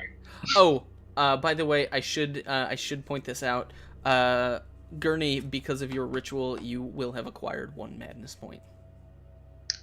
Two madness points actually, because you did not, because you dove basically headfirst into it, and That made makes contact. That makes I have made big contact. I Yes. think that's Yeah, and we were gonna have to find out the results of that later. However, you take this head of Callum, and you pack up your things, and you begin exiting the academy. As that happens, we are going to turn our attention to a grogging to consciousness Ulrich. Oh, back to old man Ulrich. This is dustier than my butt crack. Oh. Ulrich, as you feel your body, how many hit points do you have? A lot, actually. I had 40 when I got hit, and I had 39, and I have 44 total. Okay. So 39 when I jumped. You're going to basically take half your hit points in damage from the fall. Okay. Better than 3/4. Thank you, sir. As your body is completely just sore, you're pretty sure something is broken. As you kind of twist over, you see not far from you, scattered across the floor, is the dented and battered metal frame of what looks like a silverish lantern. The glass in its pane is in shards across the floor, and whatever was inside has tumbled out. Alright, I'll I make my way over there, and actually I want to do a quick little scan and see if Marin's hand's still hanging over the edge above, if I can see anything like that. You look up, kind of squinting as you look up. The light is kind of from the moon is shining down through the top of this tower. So as you kind of look up, you see the platform that he is on, and you're not quite sure. But as you focus, you see something move up there, and you think it's him. But then as it kind of shifts over the side, you see whatever's up there is moving kind of unnaturally, very jerkily, and you watch as over the side a kind of dark pale-skinned form peeks its head over the edge, and you, as it kind of then looks down at you, it tilts its head to the side, and then whips back out of vision. Good. And as it does, you can just see it dragging away from you on the platform what appears to be something heavy and covered in white cloths. Shit. Alright, well, yikes. Okay, I don't like the sound of that, but I'm gonna immediately go and try to get the lantern and get out of the open, so that. Okay, so you see what looks, as far as you can tell, it looks like Marin is being dragged away by something up there. You instead want to turn and go to the lantern? I want to save the guy that's been trying to steal from me every second that I've met him, or do I want to just get my goddamn lantern and see my goddamn friends? Sorry. Yeah, I'm going to look at him and be like, ugh. Like, actually, Ulrich might not wish that on him, because I'm imagining it's that freaking thing on the cover tweet. So, son of a bitch. Yeah, ugh. I don't know if he deserves that. But I've got a job to do, and I just want to start gathering any kind of pieces that I can make shift. Yeah. Okay. Yeah, you were able to get the glass is probably not salvageable, because this thing fell from a decent height, so the glass is just dashed. Yeah, sorry, I know that it's mainly the candle that has the power, so I want to shift my priority to that, and then I guess. Okay, the candle is there. It's kind of broken a little bit. The wax is in pieces, and the main chunk of the candle is still intact, but okay. it's kind of broken into pieces. And the door is kind of hanging off by like one little hinge, and the rest of the lantern is pretty dented and beat up. Okay, nice. If any of it's spilt out of there, I want to kind of just collect all the wax, all that blue wax I can. Yeah, basically like use what's left of the lantern and the glass to hold, the yeah. You can pile it in. It doesn't look like it's. I mean, it's not. Can I light it? It's not a unit. It's literally just a pile of parts right now. Yeah. Okay. You can attempt to light there a good angle that I could rest it at? Yeah, and light up. Yeah. You can try it. Yeah, all right. I want to try it. Yeah. You hold a. I want to do one last look around to just kind of just kind of sink in and make sure, I get a feel for when I shift, how that's gonna look. Yeah. You hold your flame to the wick of this candle. Candle does not catch. Oh, come on! Sorry. Can I don't know if this is a silly question, maybe fast forward through it. Can I just try it again? Yeah, you can try it a Try few to light times. it up again? Yeah. Yeah, you can try 3 it or a few 4 times. times? Okay, shit. Alright, if that's not lighting, I'm going to, I don't know, if I could use like a little piece of torn cloth, anything I can find to kind of wrap it up and at least seal it a little bit, at least for transporting so none of the wax spills out. So And say then that again? I'm gonna, I want to be, excuse me, use some kind of like torn cloth, anything I can find to just wrap up what's left of the lantern, just so it's kind of like at least somewhat sealed, and I can just like, put on my belt and just transport without worrying about the wax falling out. Yeah, That's you my can, main concern. you can wrap it up in a cloth. All right. So I wrap it up, and then I want to start looking for an exit, I guess. Yeah, an exit or a way to climb back up. You can find a way out of here, on ground level, or you can climb back up if you like. It's up to you. It's one or the other. God, maybe I do need to go. All right, I'll climb up after where that thing took Marin. Yeah, okay. So you will begin sort of doing your best to ascend to the platform. That's going to take you a while, so we'll cut back once you are there. Gurney and Felix, at this point you guys have wandered your way through the kind of mostly intact but still kind of shaken and distorted Cargill Academy. You can emerge from the academy building and onto the grounds, as it seems that similar covering with flesh-like substance has taken over those holes that you saw, that were kind of those black holes in the grounds and in the structures.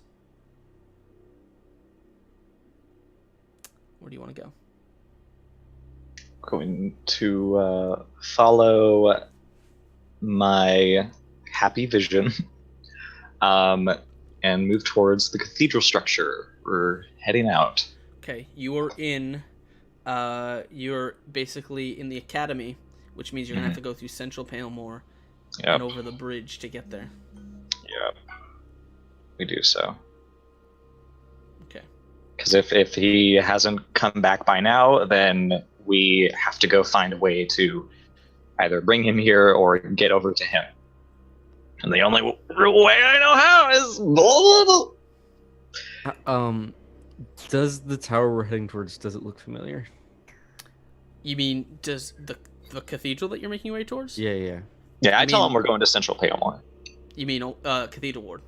Mm-hmm. Yeah. You said we could see it from where we were, right? No, he saw it in his vision. He was standing I'll there. know it. I'll know it when I see it. But we have to leave the academy and go back into Central Palemore. And across the bridge, which has always been a fun time. Okay, but is it one that we recognize at all? It's not the Grand Cathedral. And I don't think that's the biggest structure that you know of. That's true, but it's not the Grand Cathedral, right? It's a different cathedral entirely. I'm more thinking the one that we saw the giant creature on. That was the Grand Cathedral. That was the Grand Cathedral? Yes, it was.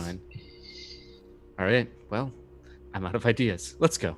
Let's go! Okay. As you are descending into Central Palemore, things have begun to shift. Are you guys taking any precautions for traveling? I'm going to assume that we are, because I don't know what's happening in this particular Palemore, so I want to go stealthily, I guess. Felix wants to go as quickly as possible. It's my. You're the one who knows where we're going, so to be fair, Felix has to follow you. That's true. You do. I don't want to make it feel like you're forced to. I want you. No. Felix will follow you, just very. He'll be very antsy the whole time. Okay. But I'll keep an eye out for anything on these streets that is unsavory and impolite. As you guys make your way down into central Palemore, down the sloping hill through the gates and down towards the market center where you first awoke, you see that things have begun to shift. There are still oh no, this is a bit. Sorry, I was thinking of something else. Things have definitely begun shifting in the way I described. The kind of the fleshy substance hangs over the buildings, the edges of the buildings, or fills in holes, or has emerged from places under the ground.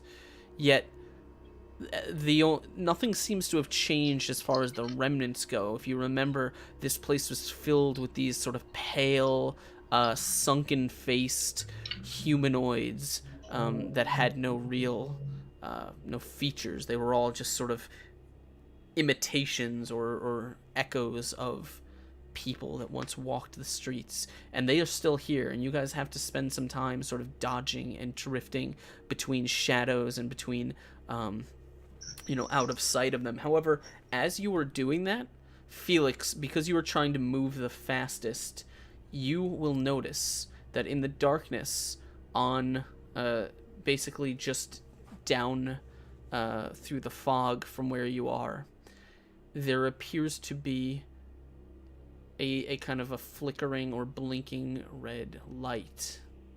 Red light. There's a red light. Turning. Yeah, he said red. He said we should find red. And Felix is more swiftly moving towards that. I'm going to follow him. Okay. Well, as Felix begins running, you will also, as you're heading directly towards this, you will kind of shift, and you notice there's another one further down the road. What? Another red light? Are they in buildings? They seem to be outside. Lanterns outside? Or that's just lights? They're lights. You haven't gotten up to one to see if it's a lantern yet. Let's go to the first one that we saw. Yeah.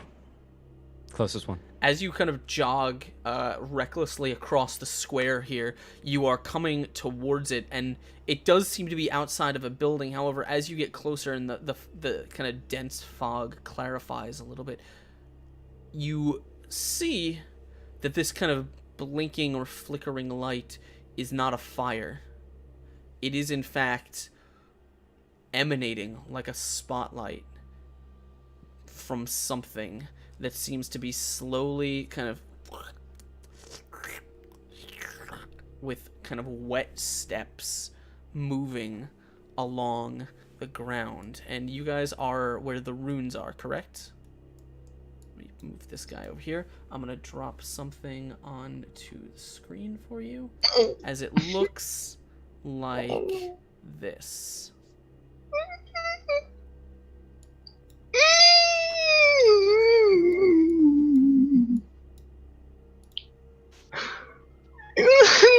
It's so lovely. And it is like it has not spotted you yet. However, as you kind of rush towards it, it kind of, this bulbous massive head will kind of shift as this light shines like a spotlight towards you. And as it does, you feel kind of like, you feel it, not really a gaze, but as it does, you feel your skin beginning to kind of heat up, as you feel almost like a rush of blood to your skin, as you literally feel your body becoming hot. You feel your blood begin to rush and pump uncontrollably. It's painful. It's not pleasant as this thing like turns fully towards you. Its body a mass of pulsing and slick entrail-like ribbons and bits, almost as if in mocking like a humanoid form, as it sloshes along the cobblestones. And it is turning towards you, and you are coming towards it. What do you want to do? You are in pain, and you are in a bad situation, but you have a little bit of time to react. Good luck, guys.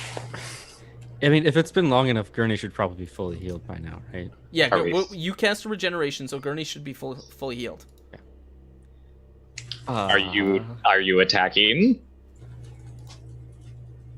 So make a quick decision, whatever you want to do. Is there a lot of blood? This thing is very bloody. Yeah. Then It is yes. walking meat. It's a meat umbrella. Love meat umbrellas. Mama, don't tell him to hug it. What do you want to do? Make it quick. I'm gonna hug it. Felix sees it and he sees the blood and he's twitching and he's starting to just slowly but acceleratingly move towards it.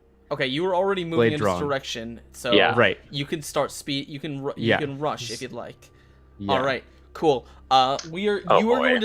going to start this fight with 1 stack of frenzy. Oh. I need everyone. I need Felix and Gurney to roll me some initiative. Oh, Ulrich, where are you? Can I pray where I'm at to help them? You can. I can? Awesome. I want to do that. God, watch over my companions. Deliver them safe from evil. Where is my pen? Where's my pen? Ah, I can't find it. Here it is. Okay, cool. So let me erase all this. Erase all this. This is bad. All right.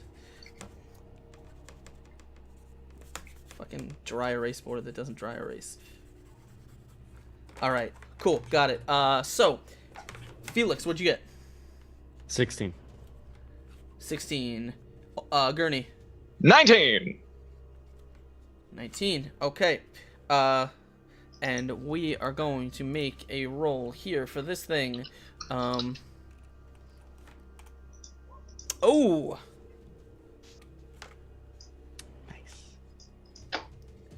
As a That's 6, God. which That's means that we are going to be going 1, 2, 3. That means Gurney, you see this thing. You have not. It has not caught you in its vision just yet, and as such, you are going to get a chance to drop on it. What do you want to do? Well, I see Felix starting to move his way towards it, and are you smiling? Yes. I know what that means. Muttering under his breath. I'm going to try to use my necrotic, nasty stomach blast on it. Okay. And I'm going to just go ahead and roll my entropy. All right. I want to tell you something. What's that? You, because you have not only made your communion, but fully embraced and awakened whatever was growing inside you, you have the ability to add an extra die to your entropy effects. However, you don't know exactly what's going to happen when you do. You know you can empower it, you just don't know what the effect will be.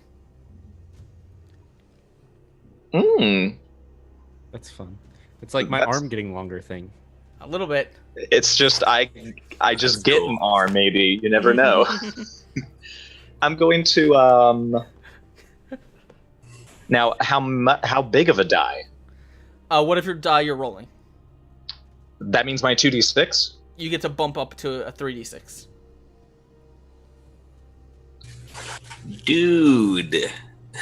You giving me the thumbs up? Okay. Yeah, Money, that's Dead Money, awesome. let's have fun. Do it. That's so cool. Let's have fun. And I'm sorry. Ahead of 28 Oh. Excellent roll. in total. All right. What were you trying to do with your entropy?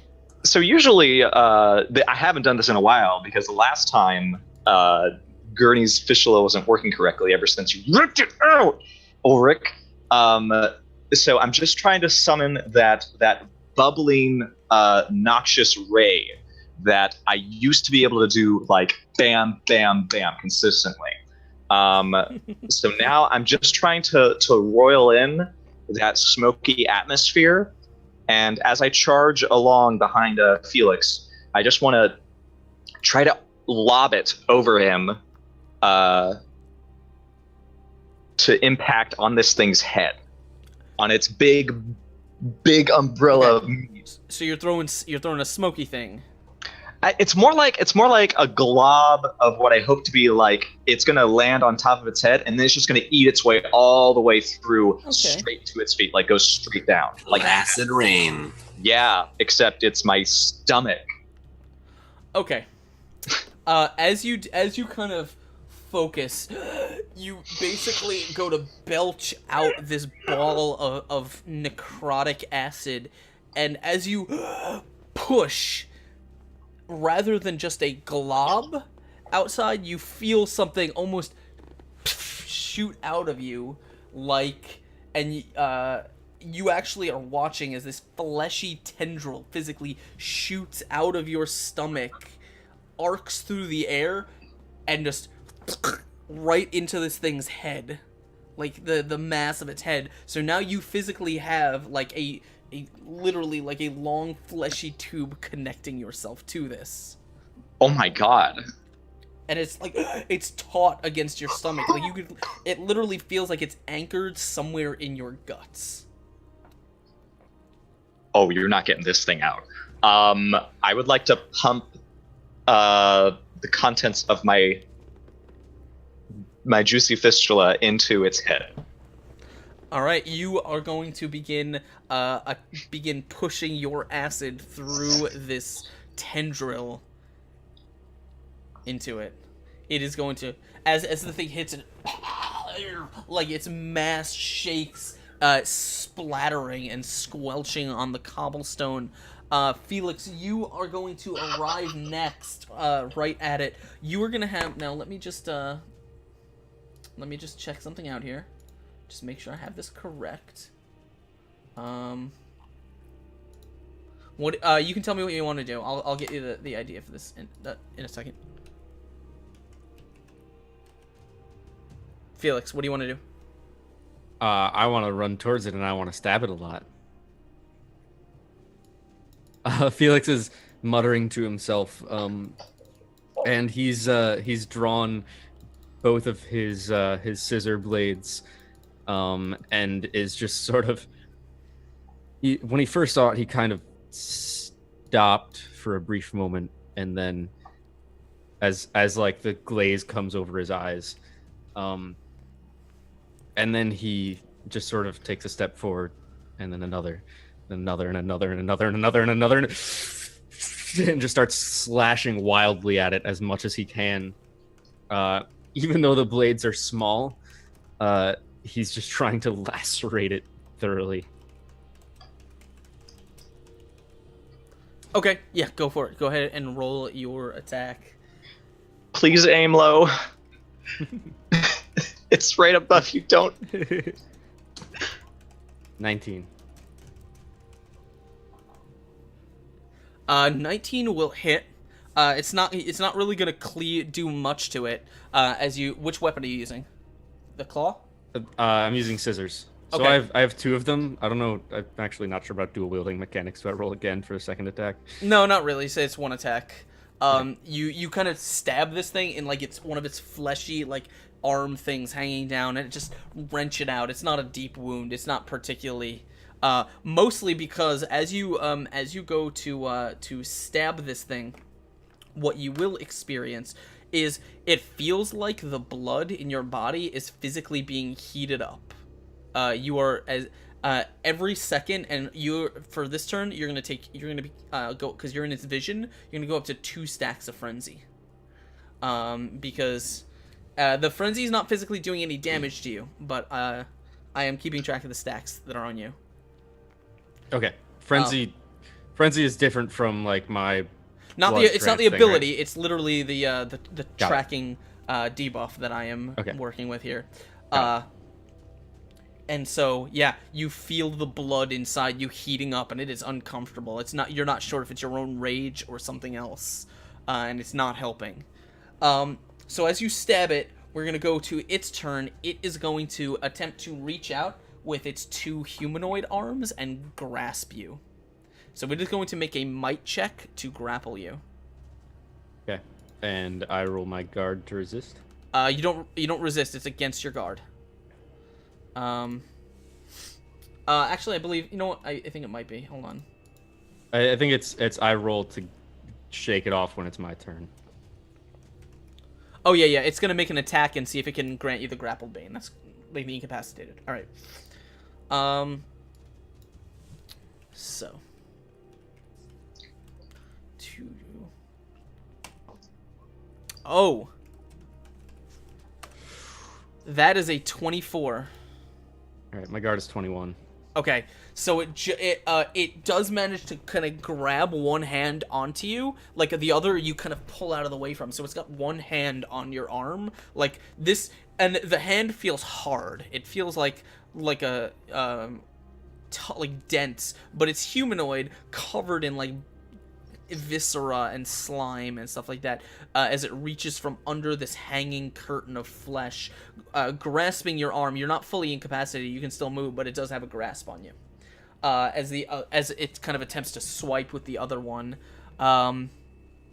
Alright, that's going to be its turn. It is basically going to shift backwards just a little bit, almost, and as you do, you see from, like, as it kind of leans forward, as it attempts to pull you towards it, this white kind of moving, shifting, fleshy mass from under it, you see like a mouth full of like misaligned, sharp, razor-like teeth is going to open. That is going to be its turn as it tries to pull him near. You have 2 stacks of frenzy. That means we are going to go to Gurney. Okay, I'm going to, I see that maw, right? Yeah, sure. Okay, it's opening up over Felix. I'm going to go ahead and do another vicious pump. But I am going to get that extra d6 as well, but I'm also going to add natural 20 to this. Okay. So I'm just going to continue figuring out what this new appendage does. Okay. So that's 37. 37, yes. All right. Did you want to apply any kind of effect? I'm going to do persistent damage, which will be because what power level could I do it at? The Bane? I don't know. Yeah. How many points do you have in the skill? I have 5. So I could do power level 4 if that's okay. That is creation. Hold on, I'm just checking something here. Or I could do a knockdown. I believe you can do it up to the number of points that you've put into it. Like to the number of points? I've put tons of points in entropy. I actually want to try something else. Could I do knockdown or incapacitated? Can you apply those with entropy? Yes, because entropy is a part of incapacitated, and it is power level 5. But I also have knockdown, which is might, and I have a feat that lets my entropy become might. Okay, fair enough. Then how do you want to physically knock this thing down? So here's the cool thing with this tendril, right? It's inside its head, right? It's like stuck in it like a stinger. Okay, so I want it to inject another healthy dose of fistula juice, and then I want it to burrow deeper. And I want it to physically root itself into the creature's mass and sort of push it away from Felix.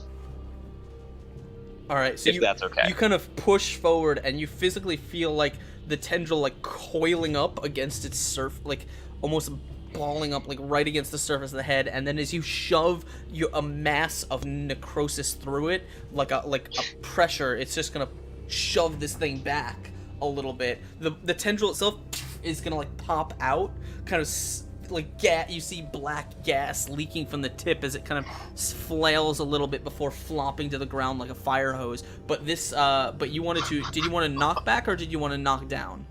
Let's go knock back. Okay, then yeah, you. Oh wait, knock down, because then he'll get advantage. Okay, then we'll say because of the amount of damage that you did, the amount of energy you put into this, it will physically send this thing tumbling backwards because of how heavy its head is. Okay. Gotcha. And Gurney just has this like this both horrified and wondrous expression on his face, as he just sort of like in a tiny voice goes, "Felix, finish it off, kill it. We can't fight out here." If you can hear it. Felix, as this thing is shoved backwards, you see it's actually going to lose its grip on you as its head physically tumbles and slams into the cobblestone. What do you want to do?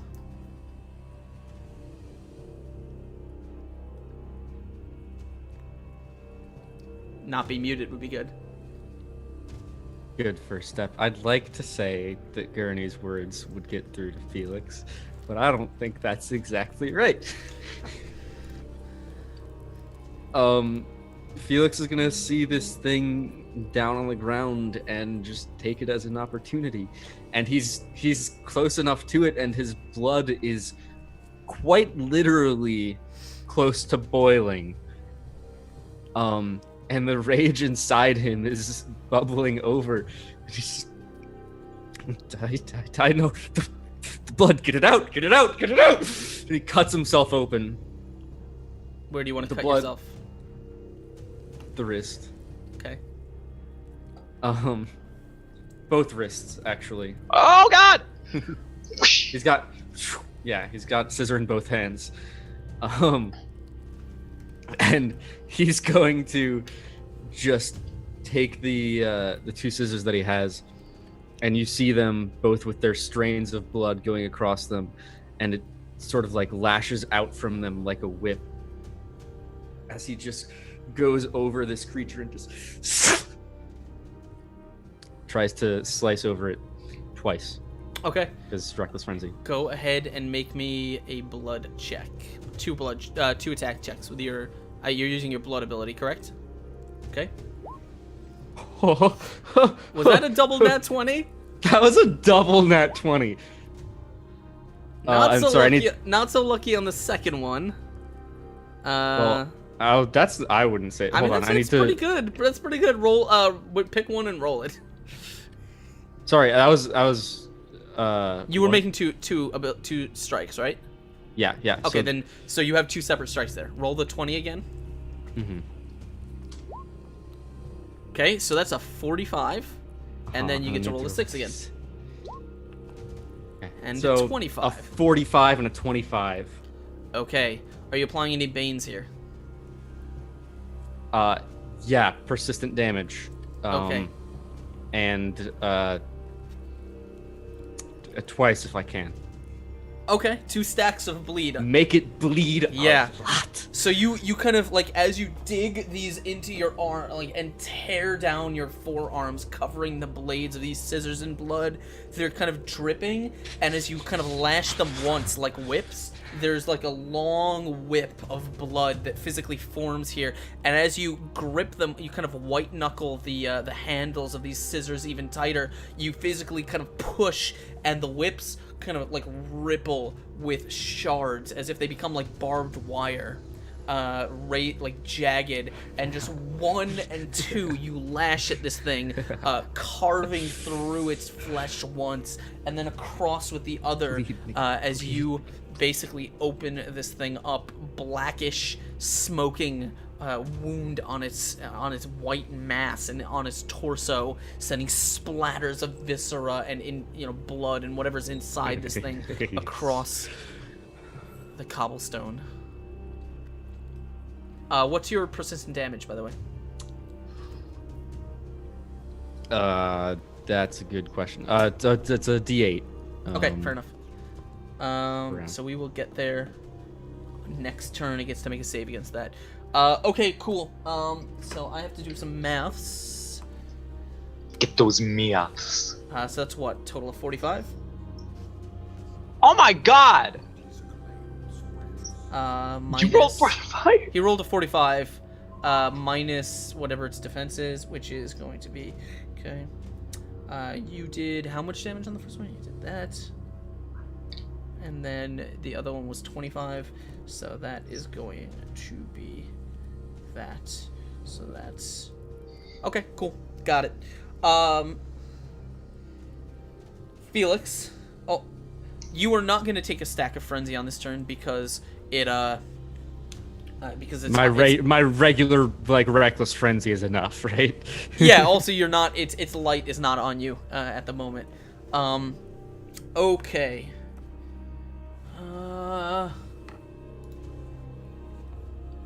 Just 1 second.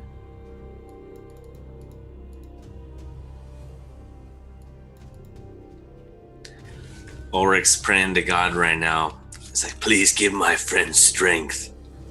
And God just says, they don't need it.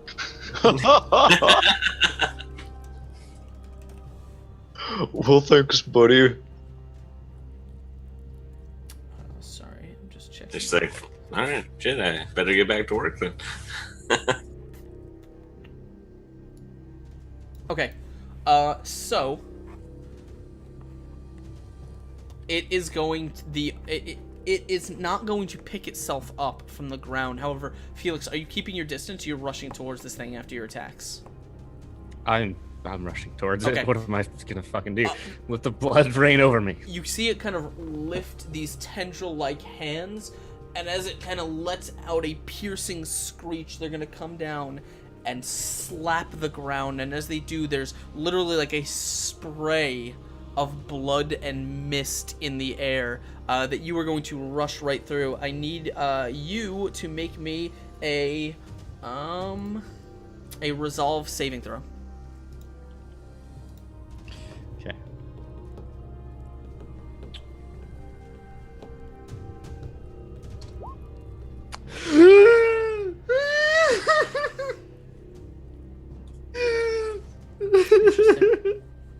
Now Ulrich feels like, man, now I feel like I should have been praying more. Oh well.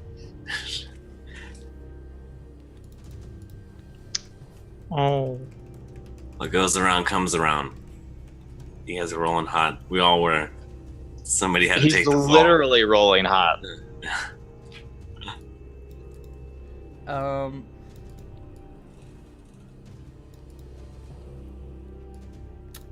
Interesting.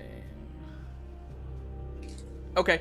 As it rushes towards you, or as you rush towards it through this explosion of gore, you are going to feel you are actually going to take another. Where's my die here? You're gonna take 2 stacks of frenzy, which at this point, at the point it builds up, it's going to release, and it is going to deal frenzy damage to you, which is going to be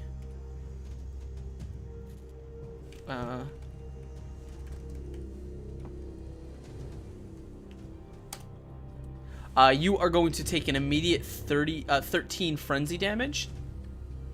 As you are going to be buffeted backwards, and you are going to be at 4 stacks, which is only going to deal more next time. Good. And it is now beginning to shift and attempting to pull itself off the ground as it basically begins to rise to its feet.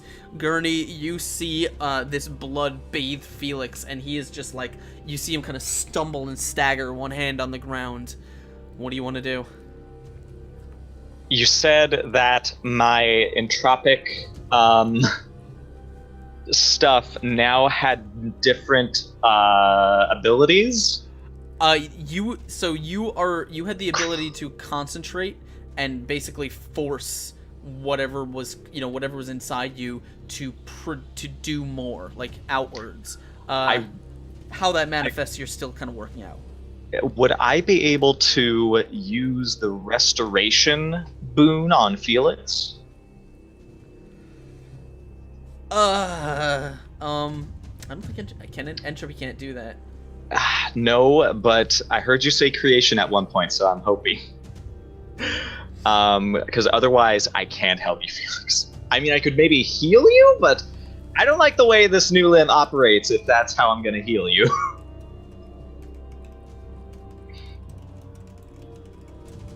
Yeah, that's a hell of a way to heal. That's a... I could maybe, like, put the mask on and just, like, cool myself up, and then I could just, like, put the mask like an ice pack on you. I don't know.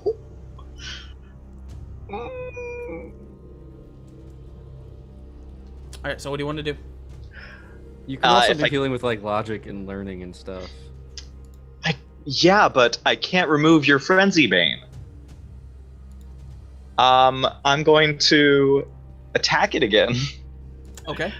I'm going to instead.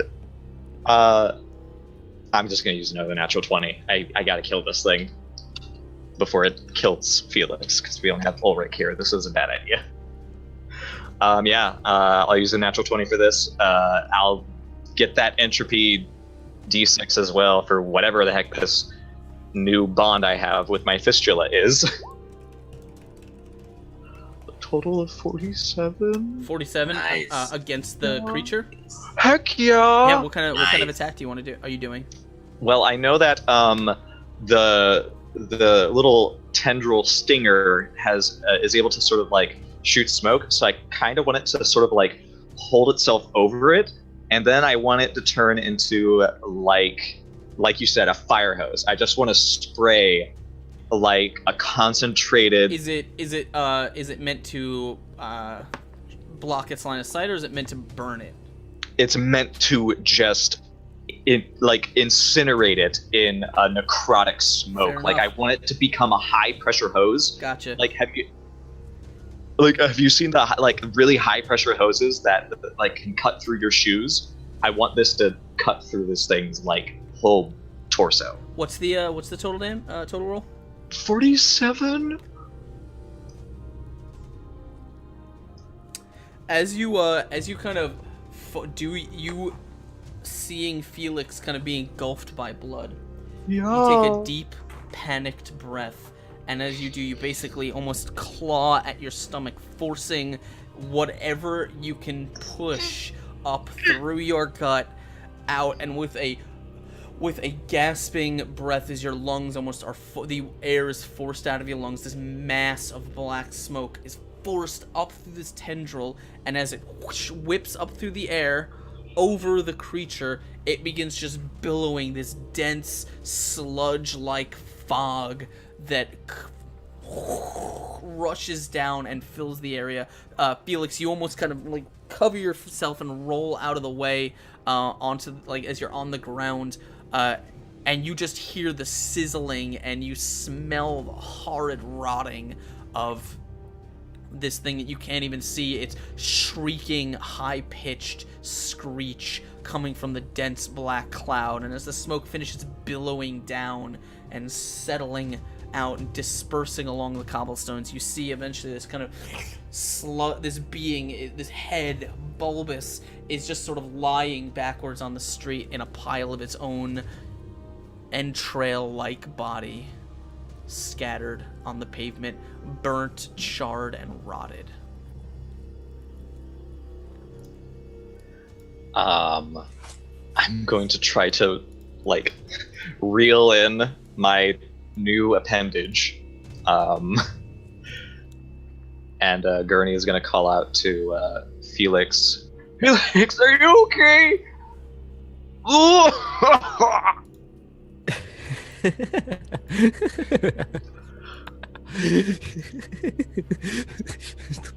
It's hot, just burns. It's hot. Come over here. Maybe I can do something about that. Can you? If you'll let me. What do you want to do? I'm gonna cast the Charm Bane. I'm gonna try to like make your head not focus on the frenzy, because that's a little scary, yo. I tell you this. This whole time, he's just kind of continuing to just sort of slice the thing on the ground. And just sort of indiscriminately just kind of stabbing at it and like not really paying attention if he accidentally stabs his own leg. You see blood just everywhere flowing. Yeah, no. Power level 4. I'm slapping on the mask. I'm gonna try to cast the charm, the minor charm, to sort of like calm him down. It's against your resolve. Felix, I need you to make me one last save against frenzy. Okay. Oh god. And I'm out of net. Ooh! From nat 1 to nat 20. All right, you manage to steel yourself Nice. as you brace and manage to with his calming effect. You are going to shrug off the pretty major damage hit of another frenzy burn. Oh my god. Oh man. Oh, hi, Gurney. Hi. What happened here? We it's Lamphead saw you, and you were going into you were pretty pumped for a fight. Huh. Yeah, that. Are you okay? Yeah, yes. Okay. Sorry. That lamp thing. This thing? Yeah, it's. I don't know how, but it looked at you, and you were just out of control. It was. We should avoid these things in the future. I mean, that's not new, right? That happens all Yeah, the but time.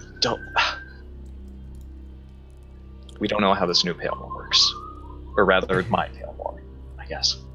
Or Pelmore, huh? We should avoid these things from now on, okay? Until we get Ulrich back. Is the light of it still shining? The light has at this point winked out. It is no longer shining. What did Callum say? What did he say about the lights? He said just red lights, keys. He said find them. I don't know what that means, though. What are we supposed to learn here? I'm kind of just flying by the seat of my pants, Felix. We'll figure this out once we get Ulrich back, okay? Okay. Let's go slower this time. Gurney, as you're sort of standing, you're kind of taking a few steps back. You kind of like look down, and you swear you've seen this image before.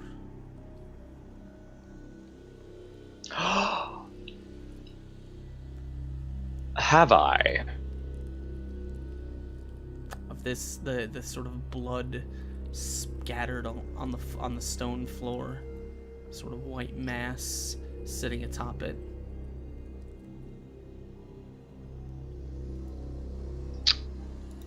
Okay. Could I inspect the body a bit further? Yeah, if you want.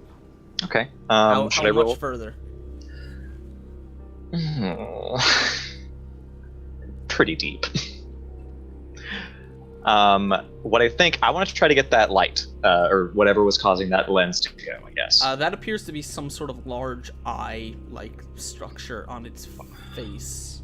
I guess. Now, I was supposed to... In my vision, I saw a long white...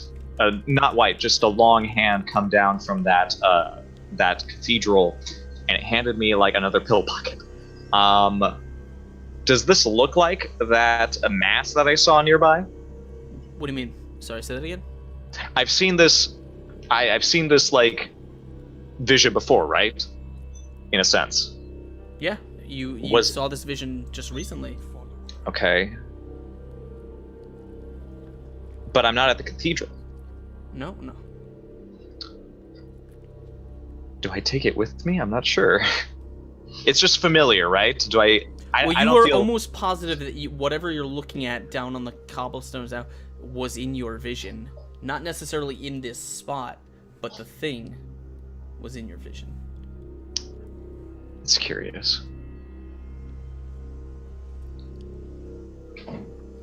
I don't know. I'm getting a lot of deja vu here, Felix. I'm sorry. Can you do me a favor? Can you get its eye for me?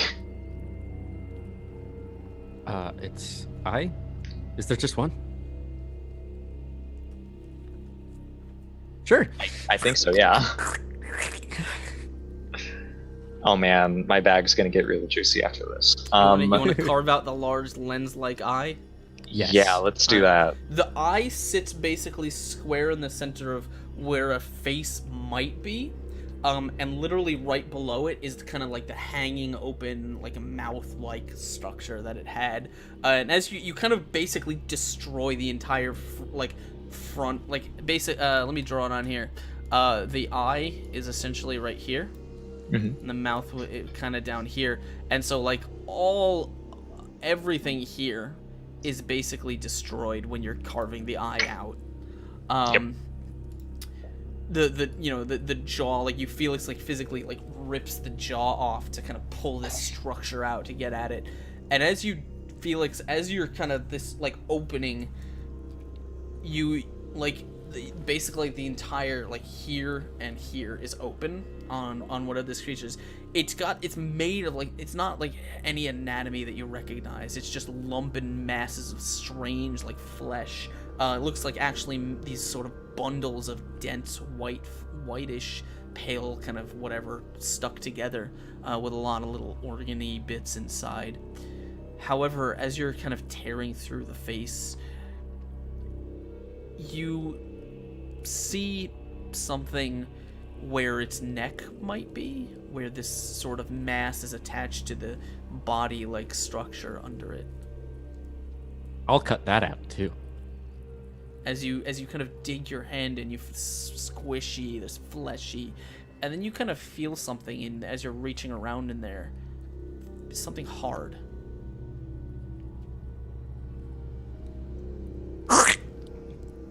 As you grasp it with your fingers and kind of wrench it outwards, it's covered in like a sack of mucus or something. You slide that off, and you appear to be holding. It's got a lot of little roots, like hair, like filaments, or like a potato grows roots coming off of it. But absent those, they're all kind of like orangish roots or veins or something. It's a rocky, black structure, almost honeycombed. I know. It's not what that that big. It's like this big. I know what that is. Gurney, Point at it. you know what this is? Yeah. Right? Yeah. Yeah. Let me see where my image is. I know I have That's. You've had one of these, right? Yeah. one. I can't find it. Don't put one of these inside you again. I think I got to. Honestly, I think I have to, Felix. What? Yeah. What did I just say, Gurney? Just that don't do it. But Felix, the last time I did that, I was taken to another Palemore. The moon was yellow. The last time you did that, you almost died. You almost killed all of us. No, I wasn't prepared for it. Now I feel like things may be different.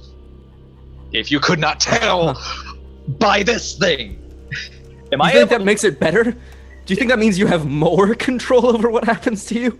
I mean, it just means that whatever is inside me has more influence. Maybe it can handle this more than I can alone. I'm connected to it now.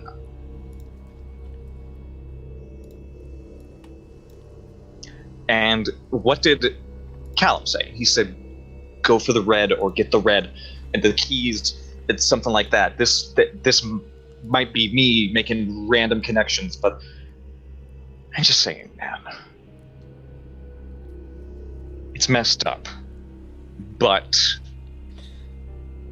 Do you think there might be another way to use this other than shoving it inside of your body? that's the only application I know for these things.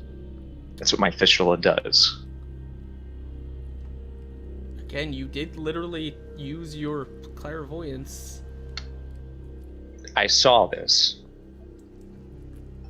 Saw that. The mask told me to go this path. And I'm asking you to let me do that. It's crazy enough to work. The only problem is I don't know if you'll be brought along as well. The mask Yeah. didn't show you this thing, you putting this thing inside yourself. No, but it No. did show me it. Yeah, do you remember what you were doing with it?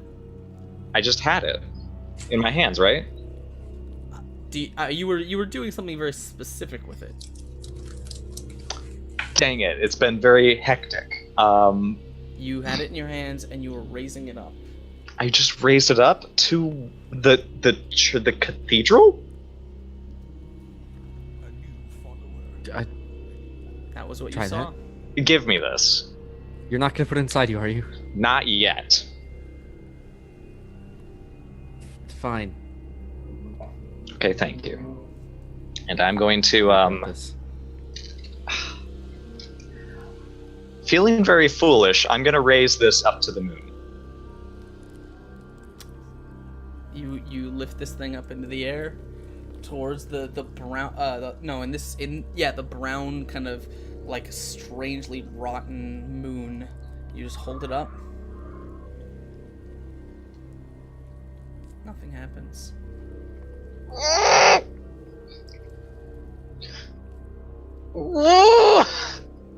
At least it didn't wiggle in your hands and stuff. I guess not. Question: is this thing? It's hard, right? Is You it could see like, a picture of it right next to the. Right. Yeah. Is it the same like color or like texture of the lantern by chance? Not really. Let's light it on fire anyways. Okay. Let's try. Oh my god. Okay. It's the experimental hour. Here's what we'll do. We'll try to use the eye as a lens. Let's put this thing inside the eye, and then let's try to put some flame behind it and try to light it? I don't know. It's War of Felix, the help World me. shit right here. I know! It's crazy enough to work. It's crazy enough to work. I don't know how this world works. No one does. I mean, Ask I kind of maybe do. I don't. You I just don't think you I- just got to do what you're told by the angels. Yeah, I say try it. What do Let's we try got to it. lose? Let's try it. We brought some of the candles that we found. You only had the one. You didn't find the other candles. Yeah, I Oh, was okay. like, wait a second, we found candles? Or that was a brilliant player trick to fool the DM. Yeah, other candles, since those are the We want to try driving this. force. Yeah. Let's give this a try. Let's give this a try because I might have forgotten a thing. What do you want to try? Let's put this. Felix, how did you describe it? Speedy. Just light it on fire. Just light it on fire. Just light it on fire. It's got these like root-like tendrils coming off it. They might be flammable. It's good Tinder. Let's I don't just know, Gurney. Do you have a better idea? Yeah, I could put it in my fistula. That seems less safe. We can do Of this course it first. I'm gonna light it on fire. How about this? Let's go to the cathedral because I'm really bad at this. Let's go to the cathedral. Let's try holding it up there, and then we'll try to use the lens and maybe light it up and stuff. and we go do that.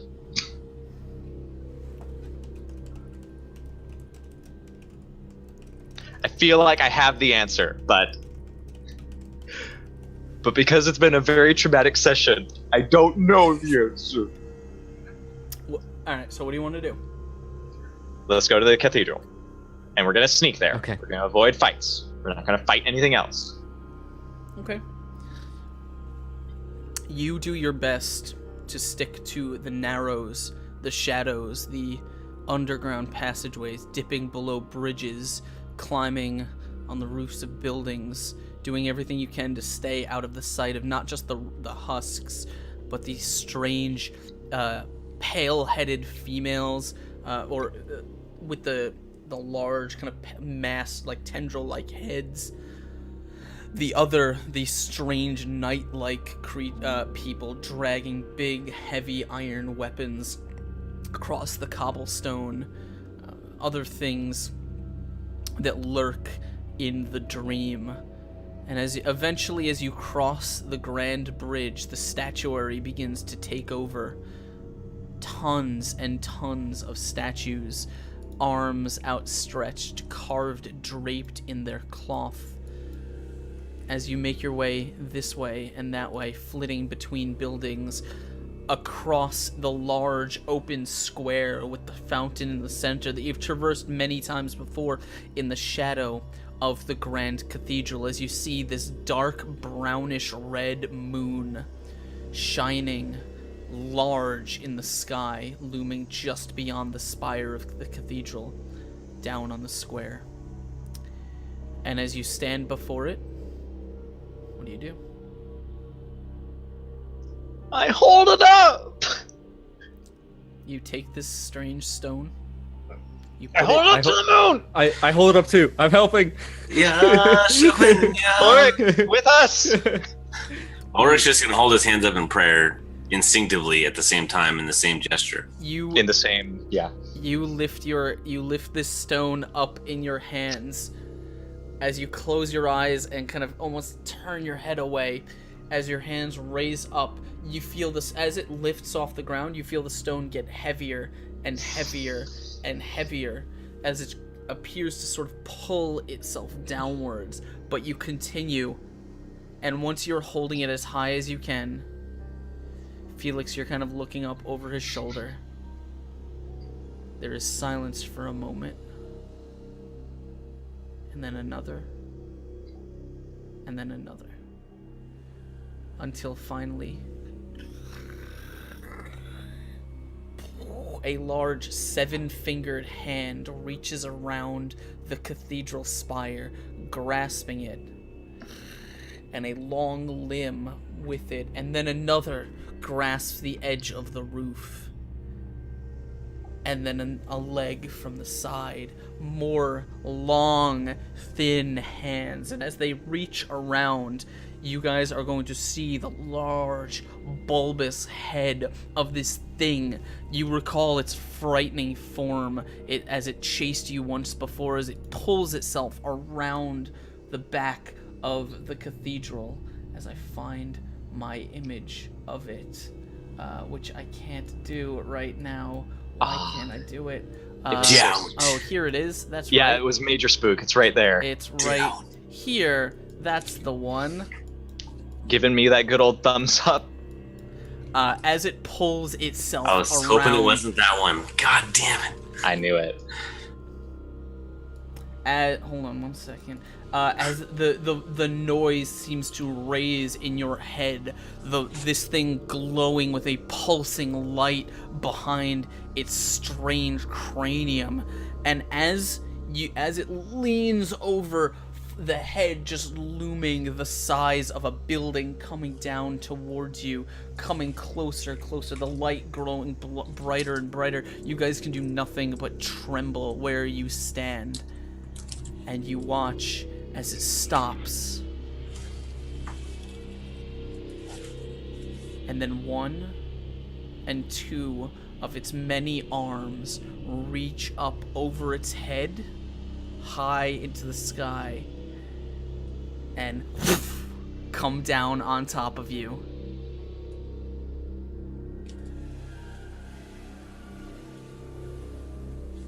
Ulrich, you Son of a. are standing on top of the tower. You've pulled yourself up. You've climbed to the highest to the point where you kind of fell off that stone ledge, and you're looking out the kind of the broken glass window on this level. Most of the floor here is ruined. There are still stairs leading up that you can kind of climb, but you're just kind of looking out, and in the distance from where you are, you can almost see, kind of silhouetted by the moon, is the high spire of the Grand Cathedral. And as you look, the sky around you the sky that's rolling is dark blue and purple, thick like smog. And you actually watch as something on the spire of the cathedral seems to shift. A large form, many limbed in the distance, seems to climb like a spider around the cathedral, and you watch as two of its hands descend downwards towards the square. You can't see what they're doing, but you can just see this thing moving, and then it just raises back up like a spider, climbing back and perching itself atop the Grand Cathedral spire. Felix and Gurney, you guys are going to come to consciousness lying on your backs right in front of the fountain in the cathedral square. The sky above you is dark blue and purple, the moon hanging large and brownish red. There is no sign of pinkish fleshy growths on the buildings. However, the first thing you hear is the familiar howl of a blood-starved beast. Ulrich, what do you want to do? It's out of spear range, I take it. Oh, it's in another city way district. out there. Yeah, okay.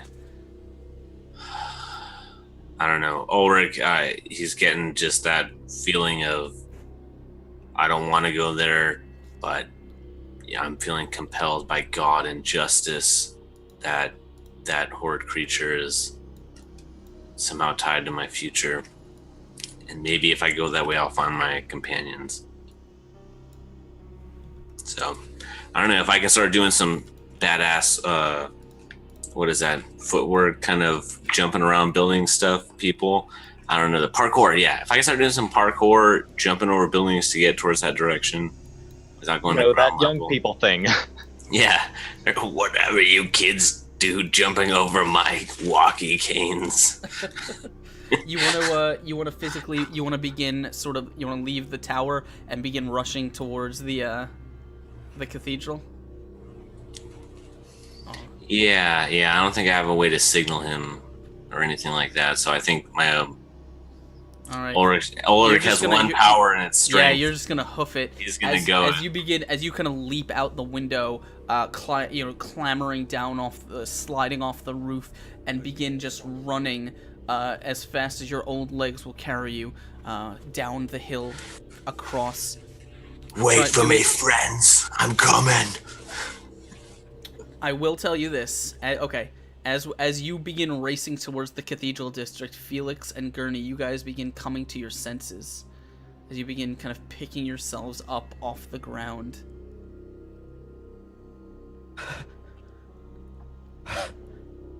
Oh my God! And Gurney's going to get up and just... He's pretty excited.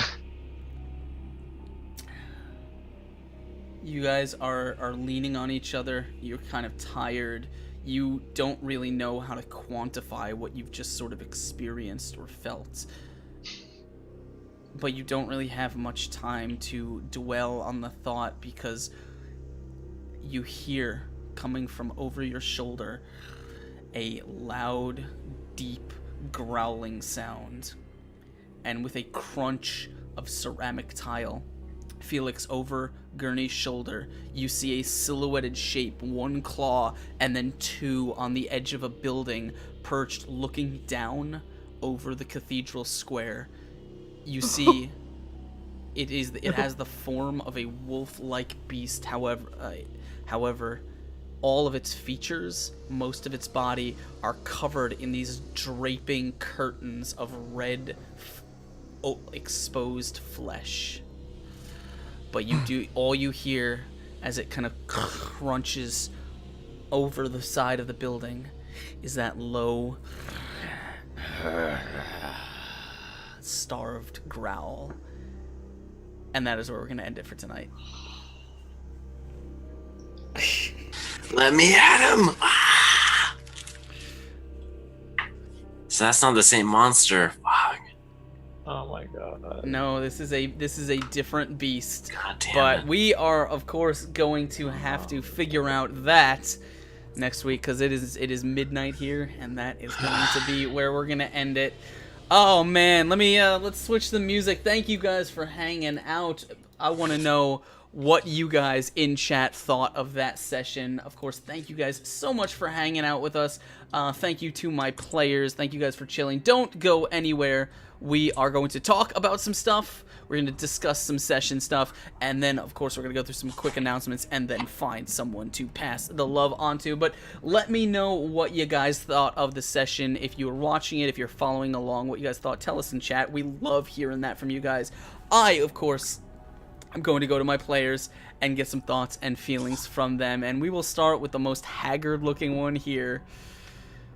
What's going on, Speedy? I don't know. That's the problem. So is that creature not evil? Like, is it? It didn't kill us. It just took us to the other world. Do you remember what happened the last time you encountered it? No. I remember running away from it. Right? What about before that? I don't. Was Archaic. that when the world started falling apart?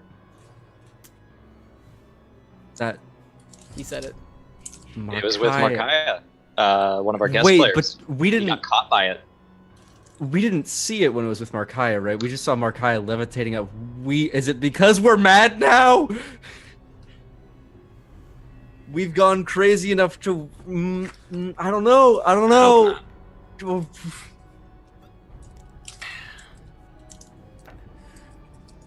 Being crazy does weird things to you, man. I don't like being crazy anymore. Can I take it back?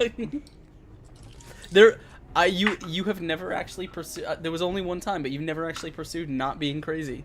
No, there was offered, and then we were just like, no, we need to keep going forward. We need to keep getting more crazy, and it's only gotten worse from there.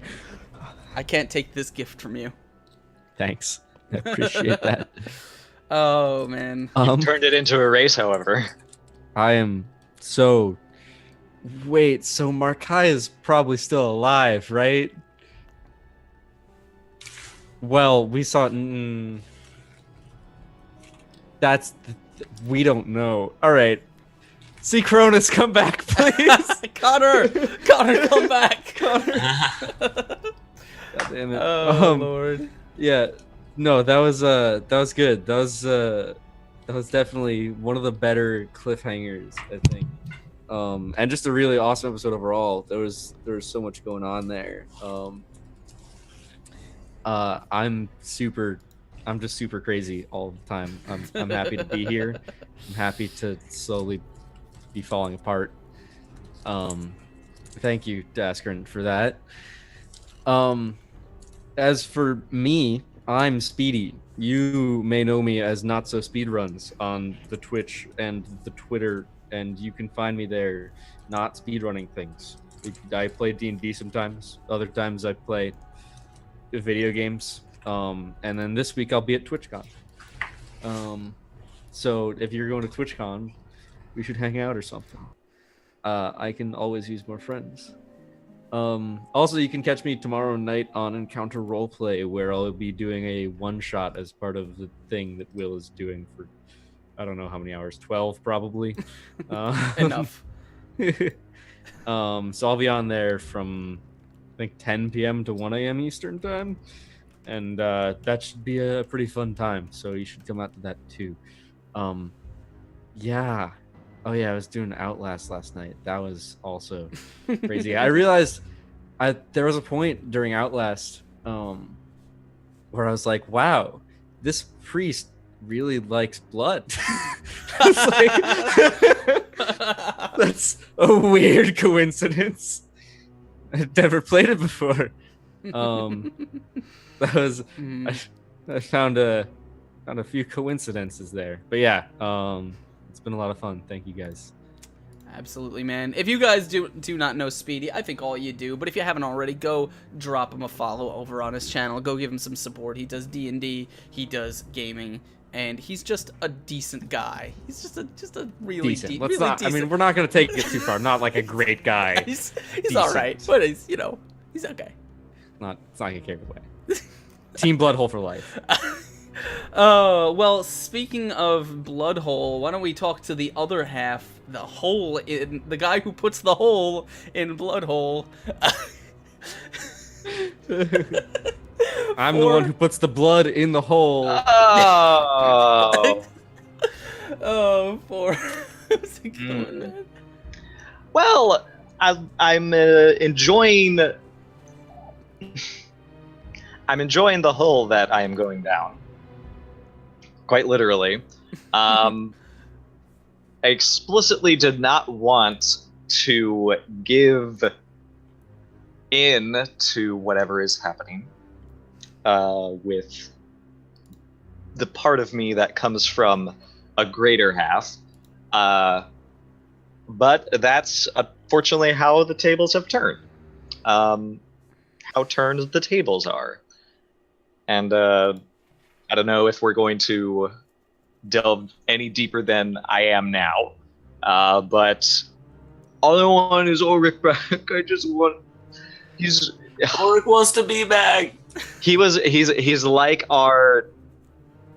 He's the straight man. We need the straight man between the two of us, or else who knows what's going to happen. From what I understand, Gurney is not the straight man. But yeah, every session, things just keep escalating. Callum's dead. Oh, yeah. Callum's dead. That's messed up. It got really real tonight. I don't exactly know what that means for the waking dream or the dreams and as a whole, but I feel like bad things are going to happen, and we need to come together, and we need to prioritize our issues right now, because if what he said was true, we're in trouble. So yeah, my name is Four. Gosh, I'm from On the Forefront.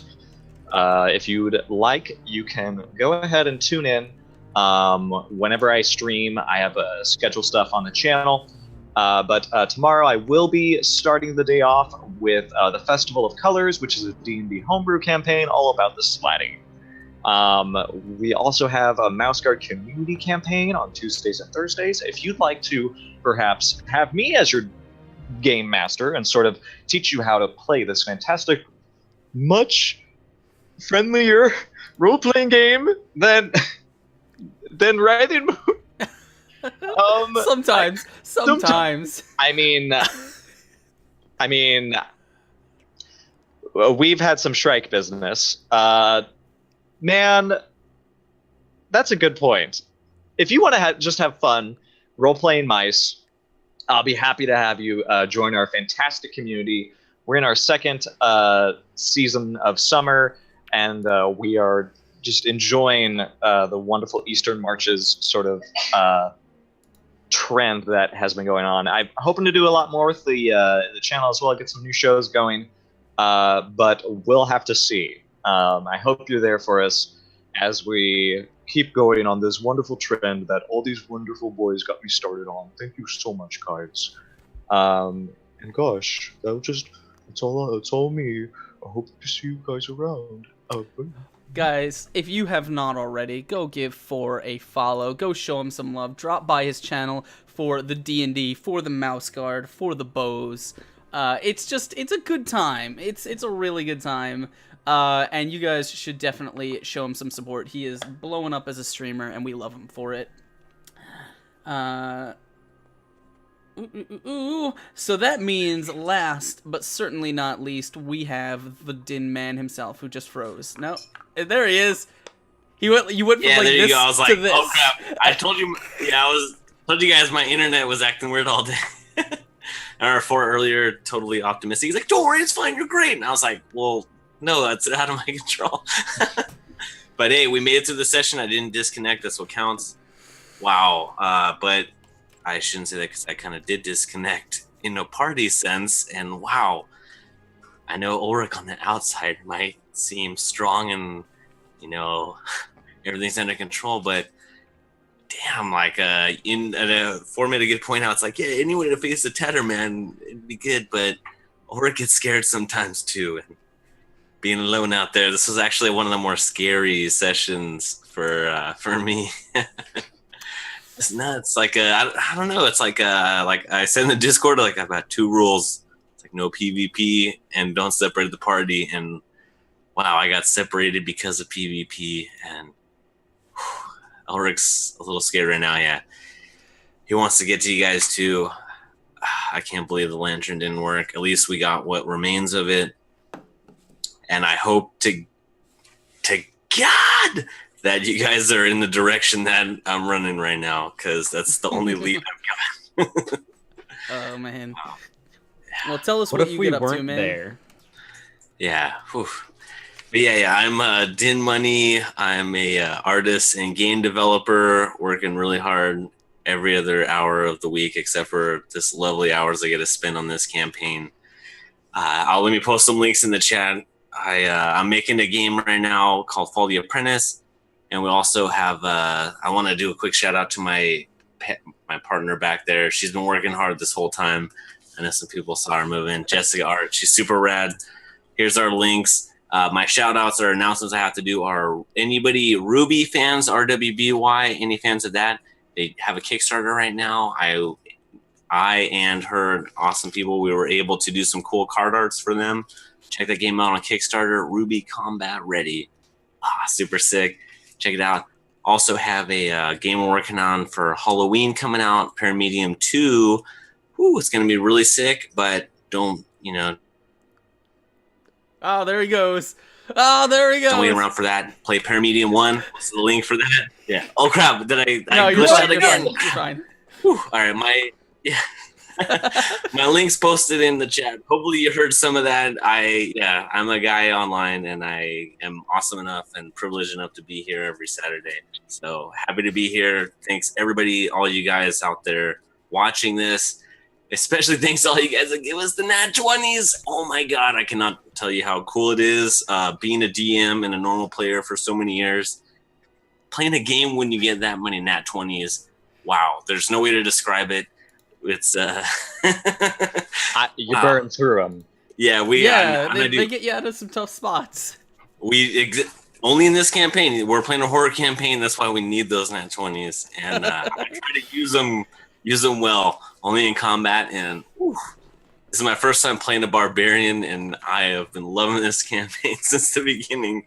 So I really love those, and I'm so happy. I can't wait to get back into where I'm fighting with my companions. So I'm fighting to get back to them, but Oh man. I'm looking at Askren and hoping we'll get there soon. Are the links all broken? I don't know. Oh, are they? Yeah, Probably. I suck. All right. Well, check me out at Din Money. Anywhere online, you'll find me. You'll be able to find some of my stuff. I'm really sorry about that. Or AGL Studio Art. That's my studio. Yeah, you guys should definitely go check out Din. Go check out, or go Google them. Go look up AGL on Twitter. You find their Patreon. Really great artists making really cool stuff. Din, of course, I don't know if you could see, he was rocking before our Dice Thulu shirt, which he is the designer of. Yeah. And I'm gonna be rocking a couple of those over at TwitchCon to rep the Dice Thulu. There we go. Yeah, I'm there it already is. sweating out. Ah! Speaking of that, you can get your own Dice Thulu shirt if you like that. I believe our store might still be on sale. It is right there on the T Public. We have the Dice Thulu shirt, which he designed, and we have the Dice Grenade shirt. Both of them are great. The quality is great, the color is great, and I love having them. Thank you guys so much for hanging out with us. Today was a goddamn blast. It was a lot of fun. I love having you guys. I love seeing everyone come back week after week to really get involved in the horror and the characters here. You guys are amazing. Thank you guys for stopping off. A big thank you to Mr. Hawk Hunting for the first Nat 20 of the day. That went to Mr. Ulrich, where he said, he said, want to see him in tatters, Nat 20 for Ulrich. And then, of course, thank you, Brahms, for the 3-month sub. He says, oh man, month number 3, sub hype. Thank you so much, guys. If you enjoyed the show and you want to support the show, definitely consider hitting that subscribe button. It's still just half off. And you get all kinds of cool stuff like Nat 20s inspirations that you can give our players to get them out of tight situations like they found themselves here today. Of course, you can always help support via the donate button as well, or just hit that follow button, man, and show up in chat. We love seeing you. Thank you guys so much for being out here. My name is Askren. This is my channel. Welcome to it. Glad to have you. We do this. It is an open legend horror campaign called Writhing Moon every Saturday at 9 p.m. Eastern. But if you want more role-playing game content, well, then we have the channel for you. Tomorrow at 10 p.m. Eastern, the last show before TwitchCon, you can see 4 sitting in the Dungeon Master's seat, and I am going to be in the player's seat as we are going to be taking on Mouse Guard, The Dark Spring. It is an amazing campaign. It is so much fun, so funny. That is, of course, dungeon mastered by 4, and the players are myself, simply JXN, Drunkly Romantic, and that Bronze Girl, and we have an absolute blast here every week. It's hilarious, and I promise you will leave with your smile muscles hurting. It is so much fun. We also have other stuff. I'm over on Bub's channel on Monday doing some Mouse Guard, and then I am doing, what else am I doing? There's going to be no Fuzzy Dice, but I probably might be doing some art streams. I have some commissions to finish before I go to TwitchCon. We will be back to the Fuzzy Dice schedule. That's a talk show that happens every Tuesday at 8 p.m. Eastern. I think we have a special Halloween Fuzzy Dice planned, which should be a lot of fun.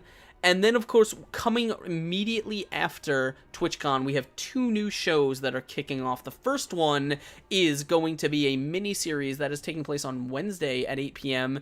You will see more announcements on Twitter, but it is going to be called The Daubers, or The World of the Daubers. I don't know if the actual story has a name itself. And it is going to be dungeon mastered by our friend Mr. Splatterdank, who has created this awesome world, and we are going to be playing a little mini-series in it. Lots of new faces going to be happening there. Also, you will see new faces coming on Thursdays shortly after that, because we are having the still untitled all-female pirate campaign that is going to be coming here Thursdays, I believe, at 9 p.m. Eastern. So lots and lots of new roleplay content coming to you guys. I hope you guys enjoy it. Yes, Leslie is bae. Leslie is fucking adorable. I love it. She's the most adorable reactions of anyone. All-female pirate campaign. It is. Yeah, I'm really looking forward crazy. to that. Wow. So, guys, lots of cool stuff. If you have not already, make sure you follow us on Twitter at Askren. You can also drop us a line in Discord. Hang out with us right there to keep up with everything about the show. We want to see you there. And as always, I love saying you guys have so many options for how to spend your evening, but you chose to spend it with us, and that is so fulfilling. We love having you guys here. Thank you so much. Couple bits of business. You guys, as I mentioned, I'm gonna have 3 of these exploding dice Elderwood Academy custom-made hex chests. I have like 9 of these still sitting around. I'm gonna have 3 of these filled with dice with me at TwitchCon. Find me, and you might get one. They're gonna be in these little cloth sacks that say Elderwood Academy on them. And you guys, they're upside down Speedy. the best type of speedy. I was gonna say it's like I got 9 sitting around, but I won't give my players 1. I will. I'm waiting on a new box, and then I'll get some shipped out to you guys. I'm waiting on a new shipment. But yeah. I mean, that's so. Find me at TwitchCon, man. Let's hang out. I'll get you some dice and some cool stuff. Other than that, I'm just gonna be giving out dice and other random odds and ends. Man, what are we gonna do? Well, let's end things here with a raid. We want to pass the love on to another streamer. We wanna hype someone else up. So let's go hit up the streaming thing and see who is online that we can go share some love with. No, we've done him already. We've done them. We've done them. I wonder what he's doing. Let's check. You know what? Let's check out the D&D category. I don't do that as often as I should. Speedy. Exploding Dice is live. Not anymore. They just went offline. Oh. Let's find someone here. Stall while I do this. Okay, yes, stalling. Let's find God. Stalling. Continue to rotate. You skateboarder kids Oh, that's a doing your vodka. flips. Oh, you're gonna throw up if you do that, Speedy. Don't do Don't. that. You're gonna Don't make do me it. throw up. Oh, don't do it. Oh no, God. Oh, blah, blah, blah. Oh. This is a mistake. Of course, it's that makes us throw I up. can't stop it anymore. Let me- It- Oh no. I mean, that's a cool trick. I didn't know you could. Let me That's in try. Zoom settings. You should do it. Let me try to. I'll try to find some actual links. You're doing it. You're doing it. Can I? No, I'm not. You're No. doing great. Yeah. You just gotta hold your cup upside down. I'm not gonna do that. No, it totally works. No, it See- doesn't. See, You're look, cheating. it's working just fine. You're cheating. This No, is I'm not. not fair. No, I'm sorry. This is just how it works. Oh no. How- Maybe the have problem you is you don't have figured yourself a dead guy ale. I I wish I wouldn't- had a big guy out. This No. this campaign brought to you by Dead Guy Ale. I mean, why not?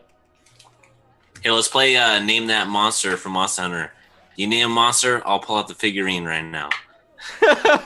Devil Joe. All right. Give me here that you go. pickle.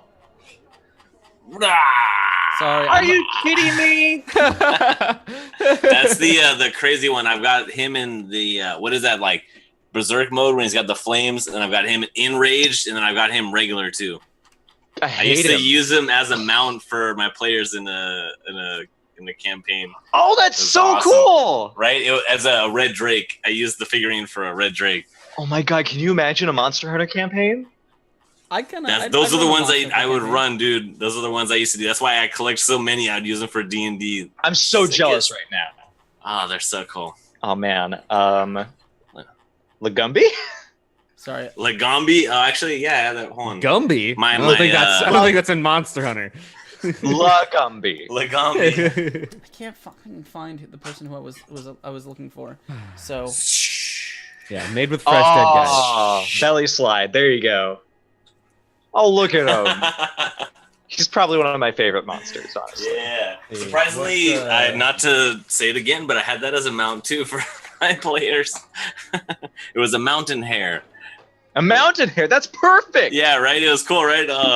Oh my Yeah, they god. rescued it I've, from a I've trap. got- Some goblins had it like tied down, like ensnared, and they saved you know it. what? All right. Sorry. And I down figure we're gonna go drop some love on my good friend Wrath, who is playing looks like card games right now. He's having some friends over. Let's go say hi to Wrath. Wrath is a really great Hey. guy, and I just want to drop some love on him. So thank you guys for hanging out. Sorry for the delay. I'm gonna drop the link in chat. There we go! ! Raid with the Wrath inspired. I want you guys to do me a favor, and I want you to drop the love on his channel. Copy that command, smash the shit out of his stream, and show him the exploding dice love. Make sure you show him where you're coming from. We will see you next time, guys. That's gonna be it for us. Thank you for hanging out. Thank you for watching, and as always, don't let Dice Thulu get his tentacles on you, because he might make you pull a rock out of a monster's face and then smash you with his hands before sending you back to your home world. We'll see you next time, guys. Take care, everyone. Bye. Yeah. Thanks for coming out.